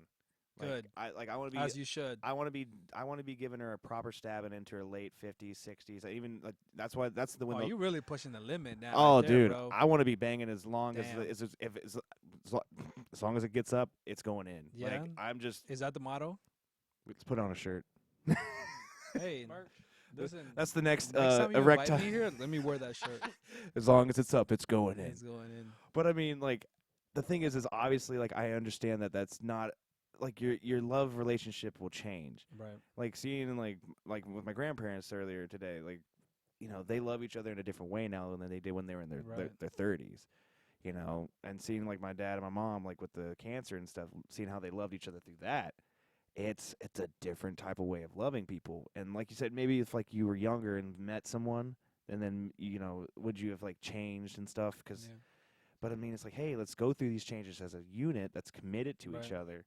I mean, that's why I'm like, it's scary to get married now, especially there's a ton of reasons, the red pill communities, always spouting out like stuff that is probably fairly correct, but just not said in a very kind way. Yeah. But it's like, I'm having a hard time disagreeing with you. And it's like, but there's things to it that I'm like, okay, I get you're saying that for clicks, but I mean, why would a guy right now, like, let's say you're making like the 75, 85,000 a year, or let's Mhm. go ahead and just make it the flat 100,000. You're making Right. six figures a year, 6. like the 666 thing that girls have. Si- Yeah. For those who don't know, Yeah, like go ahead. I like to hear 6 feet tall, 6-inch dick, and 6 figures. I've got 2 out of 3, ladies. You can come decide. I'm kidding. Hey, no, the other one was the 6-pack. You can switch it up I too. forgot the 6 You pack. can switch it up too. If you ain't got the Yeah. 6-inch dick, you can have a 6-pack, and you can substitute. You substitute. But yeah, I mean, but like if you have that kind of income, and then you have a woman that comes in there and just takes half your shit because she doesn't like. Yeah, I just don't feel It's like he's tough. the same man anymore. that's rough. It is, and it is for us. Even look, man. Even as even if we were to have like God in our center in our relationship, we still as men think about that. Like, the law is not in our side. Like when it comes to that situation, Yeah. they can maybe that wasn't the one, and it really wasn't the one, and now you have to deal with all that. That I feel you, man. See, that's a complicated thing that I right now don't want to add into my life. I mean, yeah, dude. Why? It's like you're doing so well. You got the peace, like Yeah. one of I can't remember. Somebody said it's one of those. It doesn't narrow it down. A blonde-haired, blue-eyed Christian like TikToker girl. Don't get me started with blonde hair, blue eyed girls, because I love Oh. that, man. Brother. Bro, something about I'm telling you that I think that might be my weakness. Bro, That might be my soft spot. I'm Blonde right hair, there. blue eyed girls. Something about is maybe because it's outside of my culture, and like I'm not used to seeing that too much. But I get it. you know what I'm saying? I mean, I think that's why a lot of white guys they find the Latina mommies, and then they I think, man. Yeah, it's like, hey, something about it. because I mean, across the board, like both you and me can look at both of them and go, 100%. Yeah, like we can go and say that's a fine woman right Yeah. there. But it's just like, I mean, do you want that? It's like, are they bringing peace into your life? Is it worth it? yeah. Like the crazy hotness scale, you remember that? No, for what? It's a scale of how crazy they are, or like how hot they are, and how crazy. And then there's like the 4 zones. It's like out here, So you wanted you wanted a medium. you just want it right there, that apex like break even point where for as hot she is and as crazy as she is, it evens out. In economics, we call it the equilibrium. Yeah, the equilibrium. That's the word I was trying to find and stuff. But yeah, man, I mean, it's just like that's one of the things about it. But Yeah. that's, I think, kind of going off what you're saying is having a faith-based center of it, Yeah. or at least a core value of like, some people that don't have a faith in their life, it's okay. Like, you'll get there. Yeah. You'll be broken so bad that you'll eventually get there. Trust me. Okay, Dr. Phil. Yeah, Talk to us. let me tell you what. Let me tell you. No, that's more Hank Hill, not Dr. Phil. That sounds like more Hank for Yeah. real. Oh my God. But I mean, like, if you have something where you can both have a standard of like agreement, Yeah. to where it's like we agree that this is the way to live because of X, Y, and Z, that from a starting point is such a big part of it, because you can then look each other in the eye and say, we're not living up to the standards that we both agreed to. Right. That accountability coming full circle. But it's just like, you have that peace in your life. You have those things set out to where you want this kind of woman. You got to be this kind of man. Yeah. And it's like, if you can That's just, very attractive too, man. oh, dude, That's so attractive. like, there was this one, Fresh and Fit podcast. Yeah. I listen to them. Yeah, they're Yep. like I know that there's a lot of points that you can agree or disagree with Yeah. them. Like, personally, the biggest thing I disagree with is I don't think, like, I understand their thought process on, like, you're 30 years old, you're making 120,000 a year, you should be banging as many women as Yeah. possible. I'm like, I mean, Yeah. I'd be lying to you if I said that I wouldn't want to. Yeah. But I feel like to hold myself to a standard, it's like, I need to find just one. Right. I need to still be better at like the sexual morality part Right. of it. Yeah. No, well, this is the thing though. It's I think you gotta use your what's the word I'm looking here? Your discernment. That's the word I'm looking for. There you When go. you listen to things like that, because some things sound very good, and some things are like you said that sounds very off. But again, it's what's in the middle, right? Because with them, and I've heard them plenty of times, God necessarily is not in the middle, but they do say a lot of things that we men can relate to 100%. Like, Yeah. and that makes sense. But when it comes to that part where like apparently you have to bang 50 women before you get into like that relationship, I'm like, yeah, I mean, I don't think it has to be 50 now. Like, like I don't even think the girl that's gonna want to work with you is gonna work with you. Exactly. Yeah. There's a like in sales, there was this one saying that I kind of do agree with, but it's hard to kind of agree with because like have you're ever in you're in not necessarily sales like a hardcore sales thing, right? Was that like your ever position like No, well, I was in sales when I used to work at Best Buy. I used to work yeah. at sales in there. But Right now, like talking about my current job. yeah. No, I work more. I work more in a little bit more of negotiating. I used to work. I used to be a contracting specialist. I got a new role on. Got promoted to a higher level, and now I work in like the more the administration sides of contracts. Okay, yeah. But I deal with. Yeah, it wasn't. It's not direct business to business sales Right. because that's kind of where I was made my bread and butter Got originally. you. And there was a saying that they had. It's like, look, you can definitely say the wrong thing to like a lot of people, but it's like if it's the right person, if it's the right client, like who you are as a salesperson is you can't say the wrong thing to the right person Right. because they'll find a way to see you for who you are, and Yeah. it's like they'll understand where you're coming from. Yeah. And in relationships, I feel like that's the thing. Is like you can't say the wrong thing to the right person. And like with those guys and like a lot of other people that have their own opinions. Because yes, ladies, I realize it's two single men that are just dashingly good looking, just talking about how they think the world should be. But we're just giving you our perspective. Yeah. But I mean, like having that like discernment, like you said, to where it's like you can hear all those things, but you can't like take it all as Bible. Yeah, of course. Yeah, you can't take it all as, but I think you take the things that apply to you, and that will help you grow. I always look at that. You can always take, for the most part, you look at something or hear something, watch something, you can take something good out of it that you can apply to your life, Yeah. and you know yourself. You know what I mean? Not everybody is for everybody. So somebody will find that attractive, and some will be like, Well, nah, they- you're done, homie. I'm good. Exactly. I'm out. Yeah. Shark Tank. I'm out. So I'm- just like. And for that reason, And for that I'm reason, out. I'm out. Exactly. So everybody has a little bit of, what they like and they don't like. So Yeah. you can't be worried too worried about that. Well, another thing that I think is a hallmark of a great, like I don't think it's the end all be all, but I think something that is a hallmark of a person that has their mental Mhm. mental capacity together Yeah. is when they're able to be.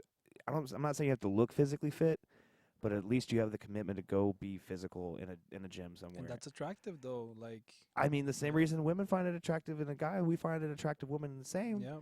And it's like what's weird, this might come off strange, but I think that it's more attractive now to see someone who can be devoted in the gym because that to me that means longevity.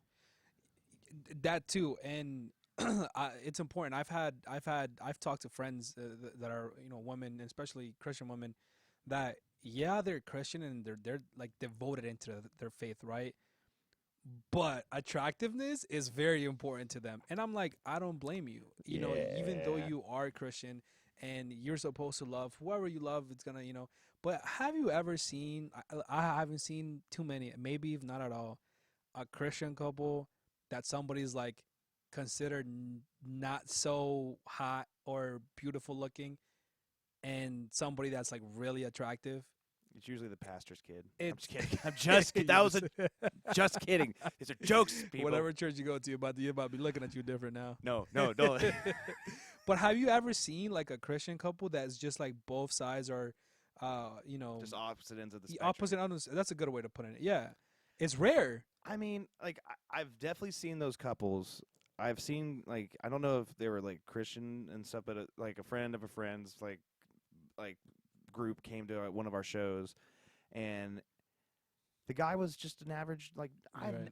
I don't know the guy. I just know that the girl he was with was a 12 out of 10, and he was a solid Midwest 5. And so that means he was definitely a Georgia 3. Well, so the reason I'm even mentioning like the Christian part is because typically, you're supposed to, love the person for who they are in their heart, and if God is in their life, that's the most important factor. yeah, I see what you're saying.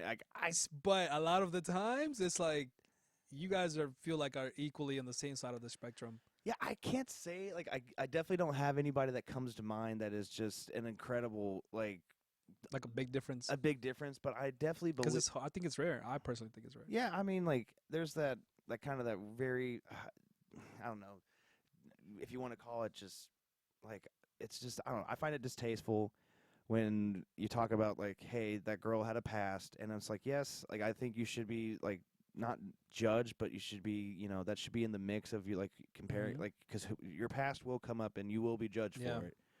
Like, you hope to God it's just God judging you for it, but I think your past will come up, and that's for both sides, so men and women.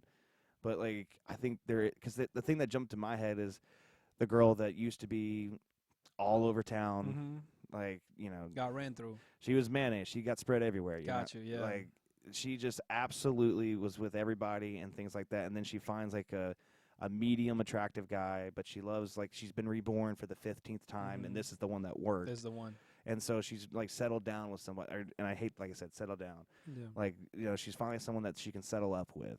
Yeah. And I mean, I think that's the only way. Like, I haven't, like I said, nobody in my personal experience has come to that, but I do think that it's possible. I always leave room for the possibility. Yeah, no, 100% possible. What I'm saying, I was just talking about like the attractiveness part. Like, oh yeah, no, you got to be like, you got to be. That's what I'm saying. It's like it's sometimes it's like it's not a 1-to-1 ratio like sometimes. But even with that though, the past thing, I think is something that I've thought about it myself, because I'm planning on telling my woman like, this was my past and this is like what I've been.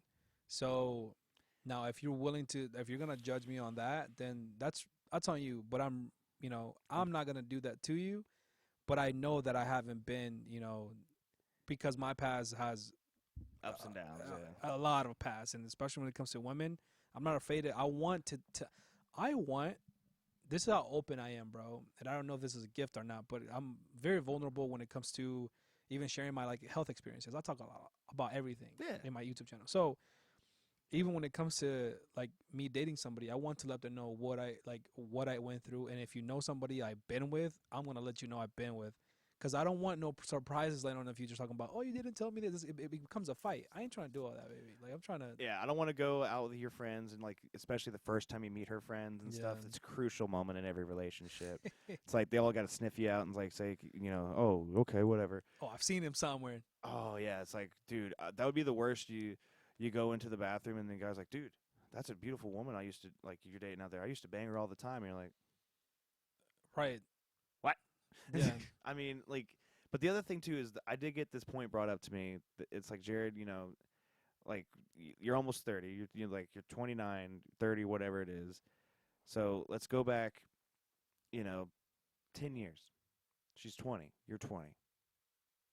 And so in 10 years I feel like 21 and up, like that's when you're really an adult, because you can have access to everything but renting a car. But if you think about, in my head, I'm like, if a girl, let's say, was dating since she was in high school, and hopefully she wasn't banging in high school. That's like, in this scenario, you hope. Like, it's like, You're just hoping for a lot. because looking back, I'm like, I shouldn't have been doing that kind of stuff. I was a child. I did not know what I was getting into. Yeah. It was a bad thing all around. And it's like, I look back and I'm just like, just don't regret it. Just be better from it. But I mean, like, if you take like from 18 to 30, like, and she dates someone for 3 years at a time, it's like, that's, and you assume in those 3 years she might have had, some relations. Yeah. So it's like, okay, so you got to kind of like, I've kind of like altered my whole thing about that. It was like, look, I'd rather you be committed to someone, and you be like, if you're going to be with someone intimately, be with that one person a lot versus being with a bunch of people one time. Yeah. Like, that's kind of what I judge it as, or like look at it at the merit. Like, still there's this, you can take it from the religious like filter of like, oh, you shouldn't do anything at all till marriage. It's like, yes, I get that. Yeah. I don't disagree. I'm just saying we've all fallen short. So remember that, ladies and gentlemen. A lot of us have. And it's hard, man. That's one of the hardest things to actually even, how do I say this? It's like one of the hardest things to even, well, to deal with, because it is hard, especially even as you get older. Like, it's like more experiences that will come, more quote unquote opportunities for you to mess up, and it will happen. And I mean, that's kind of like I was saying, like, the benefit of sticking with someone young, like finding you like, won't have to go through that. Yeah, I mean, if you just go through like that math of like 18 to 30, like, oh shit, like, how many first are left? How many? Like, oh god, that would be the worst. You like take her out on like a sailboat, and like she's your wife at this point to make it religiously acceptable. It's like you and your wife go out on a sailboat that you rented out for your anniversary, and then you have just the craziest wild sex of your life, and she goes, ah, that reminds me of that one time in college I went with this guy on his boat, and you're like, like I would be furious, but I'd hope my wife keeps that to herself. yeah, it's like that one you could have kept to yourself. You already got the ring. You didn't need to. just But I mean, like that kind of stuff, like from that's the male point of view. But also, I think that's why you need to hold yourself accountable too. yeah, As a male, it's like not going around just like giving yourself up to everybody. yeah. I know it's different. There's all these like you've heard the story of the guy, the master key versus the like. Why is it okay for a man to go around and have sex with? Oh, I heard. Yeah. I don't remember. I know what you're talking about. Yeah, though. the whole part of it's like, well, if you have a key that unlocks every door, it's a master key. Yeah. If you have a lock that's unlocked by every key, you have a shitty Yeah, lock. so, yeah. Nah, I heard of that. And it's like, I get it, but it's like, I don't know. You also need to think about, like, and this is the kind of the way I'm thinking about dating now and trying to avoid, like, having the sexual, like, part of it, like, pushing that off as far as I can. Yeah. And it's because, like, I feel like if you're going to have someone that serious in your life, like you're saying, like when you're talking about your past and stuff, or you're like with all you've gone through, you want them to like know you. Yeah. Like that was the worst part about like going back into the dating field, going from talking about like life expectations with family and like telling and then having to go, oh shit, I have to tell someone all the bad stuff. Yeah, all the bad things. and hopefully you really don't. I think that's what makes a difference when it comes to a woman for me. Like, will I be judged? And maybe some things are judgeable for sure. Some might be But valid. how long are you gonna carry that for into our relationship? Are you really gonna like, maybe we can pray about it and move on, and hopefully you do move on. Because if you're gonna hold me to that forever, then what's the point of even being in a relationship together? Yeah. That's something that I not a question, but I think about it a lot because I do have a past, and I want you to know about it. Not for for myself. I want you to know because if you ever have any questions, I want you to ask, and if I miss something, I want you to know that I was honest with you. Like it's little simple things that you can start from the beginning that will not become a snowball or a domino effect where it just keeps boom, boom, boom, boom. Yeah, no, I think that's important. Like, you definitely need to, like, that thing always, like, jumps in my head of, like, oh, my God, I'm going to have to share, like, all my deep, dark secrets, especially if I think she's, like, top-notch wife material. Right. It's like, oh, God, I got to tell her everything. So there's no, like, because, I mean, it's a validating feeling when you can be, like, she knows everything. Correct. And it's also respect. Like, because I respect you so much, I want you to know. Like, because I love you, I want you to know. Because, see what I'm saying? It works both ways. And I think knowing that, I think that's important, bro. Yeah, no, I definitely agree, man. It's something you got to find a nice balance with. I definitely would like encourage any couple out there, religious or not. Like, if you don't pray together, at least, like, some people say just meditate together, like, but finding a vulnerable space to where you can like air stuff out. Like, I love how like you were talking about like earlier about giving those like a vent session, like 100%. like a weekly vent session. Yeah. Just like, hey babe, like lay it on me. Yeah. Like, or ever heard that saying, don't go to bed angry? Right. I found that in my past relationships sometimes be hard, because especially if you had alcohol and like and any other kind of drugs in there, it's like you're not in the right state of mind to hash this out. And so if you can just get to a point where you can go, hey, we need to talk about this in the morning. Like, I just want you to know I'm not angry with you. We will figure this out. Like, that's a big part of it. I think that's good. That's cool. Yeah. I mean, even the making time, like making time for what I know that you want to do or talk about. Just, I guess to some point, how much do you respect me for like and honor me for me to lead? Do you believe that I can lead the family? And if you do, we'll work something out. It will be something we can meet in the middle. And then if it's not gonna be perfect the first time, but if it's going well, give me feedback. Well, I'll give you feedback. And it's like part of the respect process, bro. Yeah, dude. And then I mean, like, here's a fun question I just thought of. So like, you go dating like someone, you find like a really solid chick, like an absolute like the 12 out of 10 you deserve. Right. He deserves it, ladies and gentlemen. I do. He. But like, you find that absolute stunner, that like inside and out. Like, are you going to be one of those guys that on your channel you bring her in a lot, or you think you're going to keep it kind of? If she wants to come, yeah, I have no problem. I think I'm very good at not I don't know if this is confidence or whatever you can call it, but I'm not very insecure in that aspect of like my woman being seen or talking.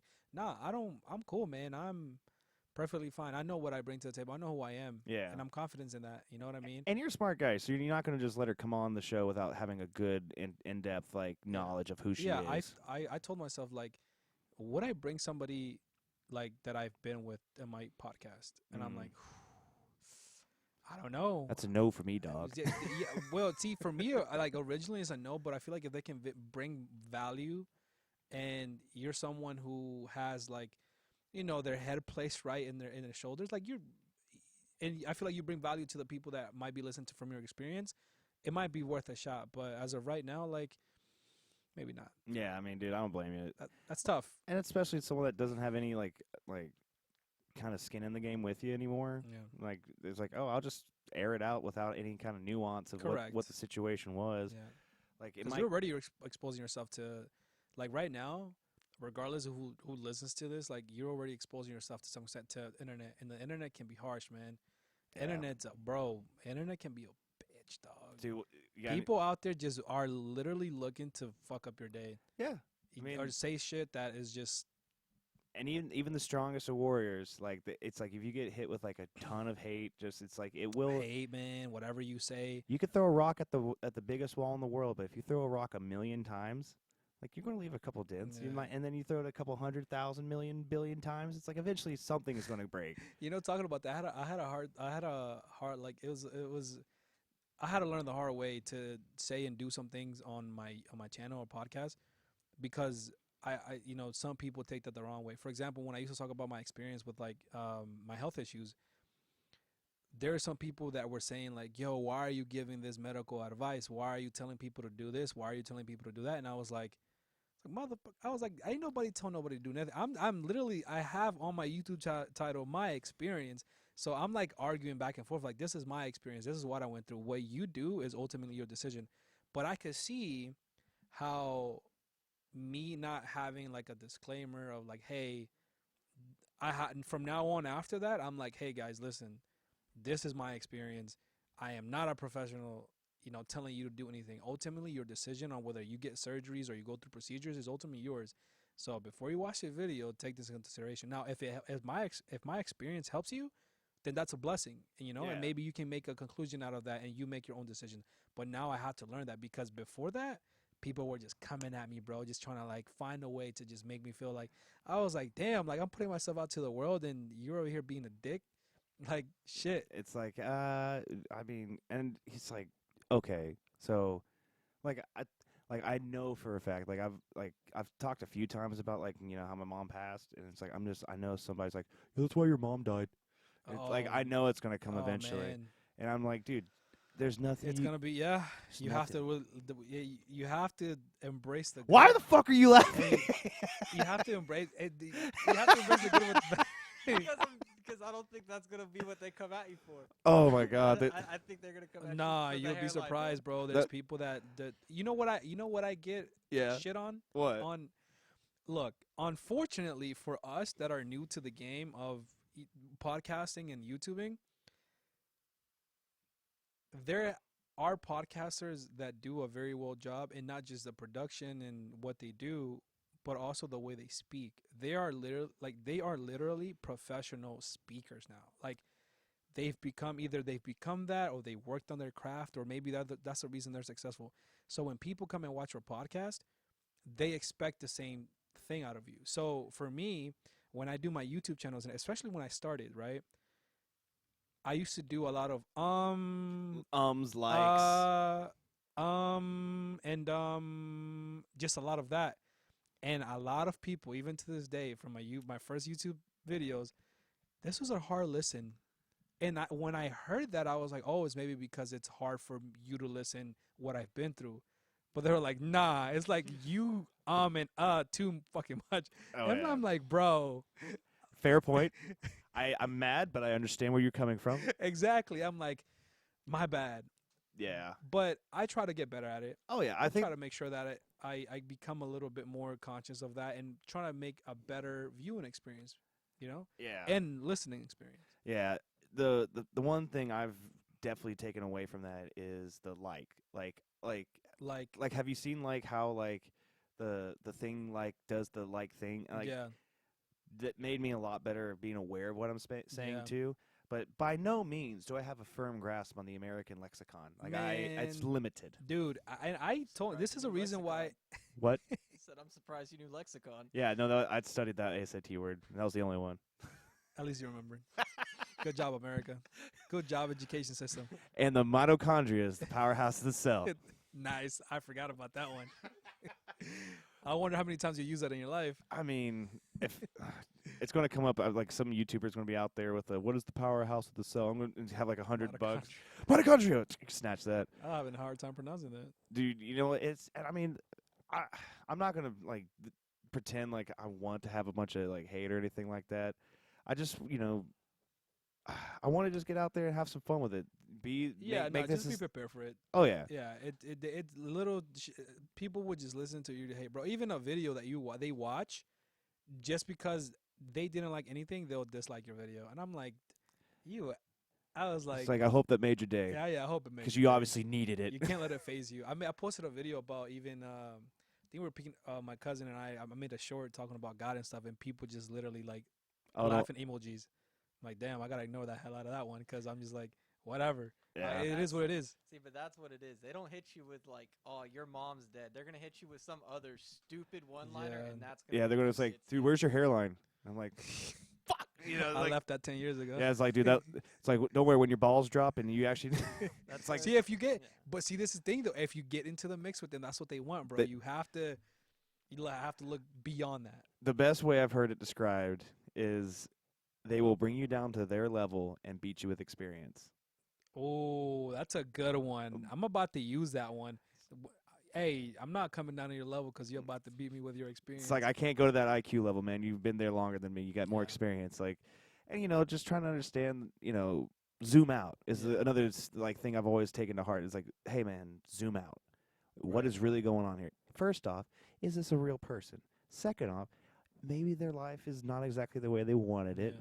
but you know, they took the time out of the day to put in effort. Because I very rarely comment on anything. Yeah, at least it was another viewer though. That's the way I look at it. Hey, that's Still another viewer to help watched. the algorithm. Damn, Damn. son, where'd you find this Yeah, the algorithm. algorithm? Here you go. There it is. I'm like, yeah, Yeah, I mean, dude. And at the end of the day, as long as you're not like, have you seen the in real life streamers, the IRL? IRL, like, okay, They're walking around live streaming, and, Yes. and they're doing stuff, and then someone stream snipes them where they come in like, it's like I saw Yeah. one where someone took a piss in a cup and then like splashed it on oh someone. nah, It's Slay. like, dude. And you know what they're hoping for is that you assault them, and then they can sue you, and then you settle. And that's if you're like a big one. for Like, any reason, man. yeah. yeah. Or like, have you seen? This is one kind of tied into my music experience. Like, people throwing shit on stage. Have you got booed before? No. Good.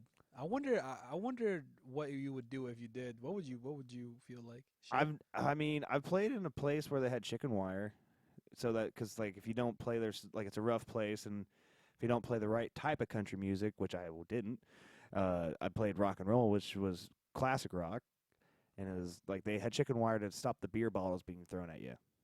Oh dang. I was like, oh well, Just in case. just in case, because I Mm. mean, yeah, there's some rough places out there in the world, but I mean, I've never gotten booed. I've had like an absolute like experience where somebody, you know, didn't. Here's a good example. When you're playing in the bar scene, Yeah. there's like a couple different ways you can go about it. You can be a cover band, which is like you play a certain genre, Yeah, like songs and and then it's different from a tribute band. A tribute band's like if you hit like AC/DC, any big classic rock band. Okay. Like there's Journey is another one that I've seen a lot of tribute bands. AC/DC, Led Zeppelin tribute bands. But the thing is about a tribute band is you play just that artist. right. So I mean, like in the bar scene, like I play cover band gigs to make money, play wedding like gigs for money, and then like you usually end up playing shows for less money at the start, and like even to this day, like I still need to get a lot of my shit together when it comes to the original music. Mm. But like to get people to show up to your show for an original music performance, it's a whole other different game. But I had this experience where a lady asked, "Oh my God, can you play this song?" And I looked at her, and it's like, actually, yeah, me and the band do know that song. Yeah. And then after a couple songs, she came back, "Oh my God, do you know this song?" It's like, lady, you're 2 for 2. Yeah, we do know that song. And she's like, "Oh my God, you guys are so great. Like, you guys are awesome." And she comes up for the 3rd time, and she's like, "Hey, this one might be a little, like, more of a deep cut, but do you know this song?" And I was like, it might be a deep cut to you, but that one's like right on our hearts. We love it. Dang. And then she comes up for the 4th time. By the way, never put any tip in the money. Like, no. Oh, nah. Which is like, ladies and gentlemen, if you're going to request multiple songs, I don't care how much you spend on drinks. And I have QR codes all over the bar. So, I don't have any cash. Oh, you can use the QR code. Yeah. Love Zelle, Cash App, everything. I had another story was a guy who's like, "Oh, dude, you guys are so great. Like, I sorry I didn't have any cash." And I was like, "Oh, man, don't worry. We got the Zelle. Like, we got the QR code." He's like, "Oh, my phone died." Oh, that's an L. I'm like- That's cap. I was like, "It's okay, bro. Stop the cap. Like, it's okay. Like, just say you like the music." Yeah. But this lady that had requested 4 songs, like after that 3rd song or whatever, she came up and she requested this. It's called Mustang Sally. It's like, well, Mark, let's see how much we can play before we get copyright strike. I think it's like 15 seconds. Yeah, we can play Or like 20. I think it's closer to 15, 20, but Mustang Sally. Is it must? I don't know if it's like I don't know if it's a certain. But you gotta be careful. Yeah, there's some YouTube copyrights everything, man. Yeah. Jesus, bro. Dude, well, as a musician, I'm glad they do, but at the same time, fucking hell. Honestly, you can't go over. It's even less than that. It's Yeah, like 15. but it's like somewhere between 3 to 5 seconds. Yeah, Damn. but it's like, So it's even worse. yeah, but it's like "Ride, Sally, Ride." It's this classic older song, like from like the 70s or 60s, I think, late 60s, early 70s. And she asked if we knew that song. I was like, "Oh, I'm so sorry." She's like, "Are you serious? Are you serious?" Nah. Immediately flipped on us, and she's like, "Oh," just disgusted with us. And then also, while I'm on this soapbox, don't get on the fucking stage. I don't care how drunk or hot you are. Don't fucking do it. No band wants some drunk girl to be walking all over your equipment, stepping on your shit. And then, because this happened at our last show, Right. like some girl, and it wasn't like, it was towards the end of the night when the bar wasn't even packed. She was just wasted. She gets up there and she's trying to sing. I'm like, "No, you need to get off the stage." Yeah, you know what? I didn't think about that. Yeah, There's just- a lot of girls that probably come to you afterwards and like, "Yo, what's up? What it do, baby?" That is incorrect. That's cap. Bro, what happens Ain't no way. is we'll play, I'll make the eye contact with the girl in the crowd. While you're And I'm like doing okay. the thing, I'm just playing the guitar. I'm just like just playing away, trying to like seduce them from like 20 feet away. right. And then maybe they'll like come dance and like I can do like the back and forth with them. But by the end of the show at like 12:30, 1 a.m., the woman that I was making eyes is cross-eyed drunk or already Oh, left. Damn. The women that are left in the bar usually at 1 a.m. are not the girls, because you don't take drunk girls home. Don't fuck drunk girls. Don't mess with drunk girls. It never, because she's not going to remember you in the morning. Like, it's going to be a bad day. There are more reasons to that, but yeah. Yes, a that's lot of one. reasons. There's Those one are just a handful. Those were But for yeah. personal reasons. Yeah, right. But it's just like that. It's just it's a risky situation for us guys. But on top of it, it's just like you don't want to meet someone and like at the beginning of the night, Yeah. and then at the end of the night she's a different person. Well, you know what? Maybe if they come back to watch you, that's a good sign. Then That's the sign that that's you the look sign for. that you're looking for. Got you. I Yeah. respect that. I'm excited to go watch you play, bro, because I think that's something. Well, first of all, I think it's a good date idea if you think about it. Bring someone that to a live concert that's going. And do you guys typically play at bars where like there's food and stuff? And Yeah, there's usually food, drinks. food is cool with me as long as there's food. I'm in. Amen. I love food. Yeah, dude, I live to eat. Yeah, so that would be cool, man. I would love to. Oh yeah, dude, and I mean, like I'm working on a bunch of different projects at the same time, trying to like manage it all because it's like I think this is coming up on my second full year of doing full-time music nonstop, and it's like just really getting all those ducks in a row to really make a big launch. Got some songs coming out, got a lot of things in the works, and then just really going to be like pushing it to where I'd like going back out to Texas. Tyler, if you're watching this, we're coming for you. We're coming for you, Tyler. I might bring like a bra and just throw it at you, bro. Please, dude, go get Yeah, like that'd go be get so a fun. I'm just gonna pull it out of my shirt and just be like, dude. One of my friends threatened he was going to go get like one of the giant like 7X panties, oh no. and he's that's just going funny. to throw that from back in the stage, just like hello. this is a parachute. Yo, what's that place that they used to also do right here on Scenic Highway, and it's like close to the The Avenue? the Avenue. Did you play there? Wild Wings? Yeah. I played there once or twice. Oh, because I remember going there one time and there was like a live band and I was like, this is cool. This is fire. It's a really good time, man. Yeah. Very good environment. It's like, and the thing is like it's a double-edged sword, because like I try to like play as many like cover shows and stuff that where I always try to slip in like an original song. It's like, now that we got you won over, here's one of my songs. Oh, you love that Red Hot Chili Peppers song? Maybe you'll like this song, and then you play something. Oh, that's a good plug. Yeah, you try to like slip it in there without them knowing. It's like, oh, that's it. I do like, I still am riding the high of that last song that I really enjoyed. Yeah. So I do like this song. What is it called? And it's like, well, if you scan that QR code and go to the Spotify list or the iTunes or whatever, like, dude, DistroKid. This was almost going to say about the YouTube. Why I love that they do. It is insane that we're at the point nowadays where anything that I put out through DistroKid, I can have it's a subsonic frequency, or they have some kind of frequency passed in that you can't hear, but like the computer like will pick that up and say, oh, this is copyrighted. So anybody who wants to yank my songs, please yank them, please. Like I would love for somebody. That's what YouTube be doing. Yeah. Damn. So there's like I wonder I can't get away from it. Wait. Yeah. It's like, you ever hear like sometimes people will speed up songs like a half a beat or something just sounds. Oh, so they can miss the. Miss it getting picked up. That's interesting. And I mean, like, I'm not telling people to do a Napster, because I mean, it's so hard to get paid as an artist. Like, that's why a lot of us have to do cover shows and wedding gigs and stuff. And every wedding gig I've played at, knock on wood, has been immaculate. Like, the people are. What songs do you find yourself playing like at weddings most of the time? A lot of like the wise men say. One that was really cool is are you familiar with Paramore? Give me a I second. should be over all the butterflies. I'm into you. Yeah, yeah. Like, that one's been a fun one. You guys play that type of song? This lady was super cool, and she wanted me to play that as she was walking down the aisle. Which, listen, I will do that, ladies and gentlemen. I will do it. But you just got to understand, guitar strings break, electronics fry, anything could hit the fan. In that special moment. In that special moment, and there will be, like It'll look, yeah. I had one of the scariest ones was that she wanted me to play the second guitar. What? You just have a second guitar. Yeah, we just got to. Hey, walk back up the aisle. We're gonna reshoot. Run it back. Run it back. All right. Yeah. So it's like and that's why like my bass player Jaden learned the hard way at the last 20 minutes of the last show, his bass like just kaput, just like would not work. Like, Dang. we tried switching out the 9-volt, we tried switching cables, but his bass just said, "Goodbye, guys, I'm done." And then it was not. Let me know. Yeah, let me know when you play like on a Friday or Saturday night, dude. I would love to go. Oh, yeah. It's a good vibe. Dude, it's always fun. It and sounds like like a good vibe. And there's a lot of places over, like, all over Gwinnett, That's cool. Atlanta. It's cool, bro. Just let me know. Bro, I got you, man. Yeah.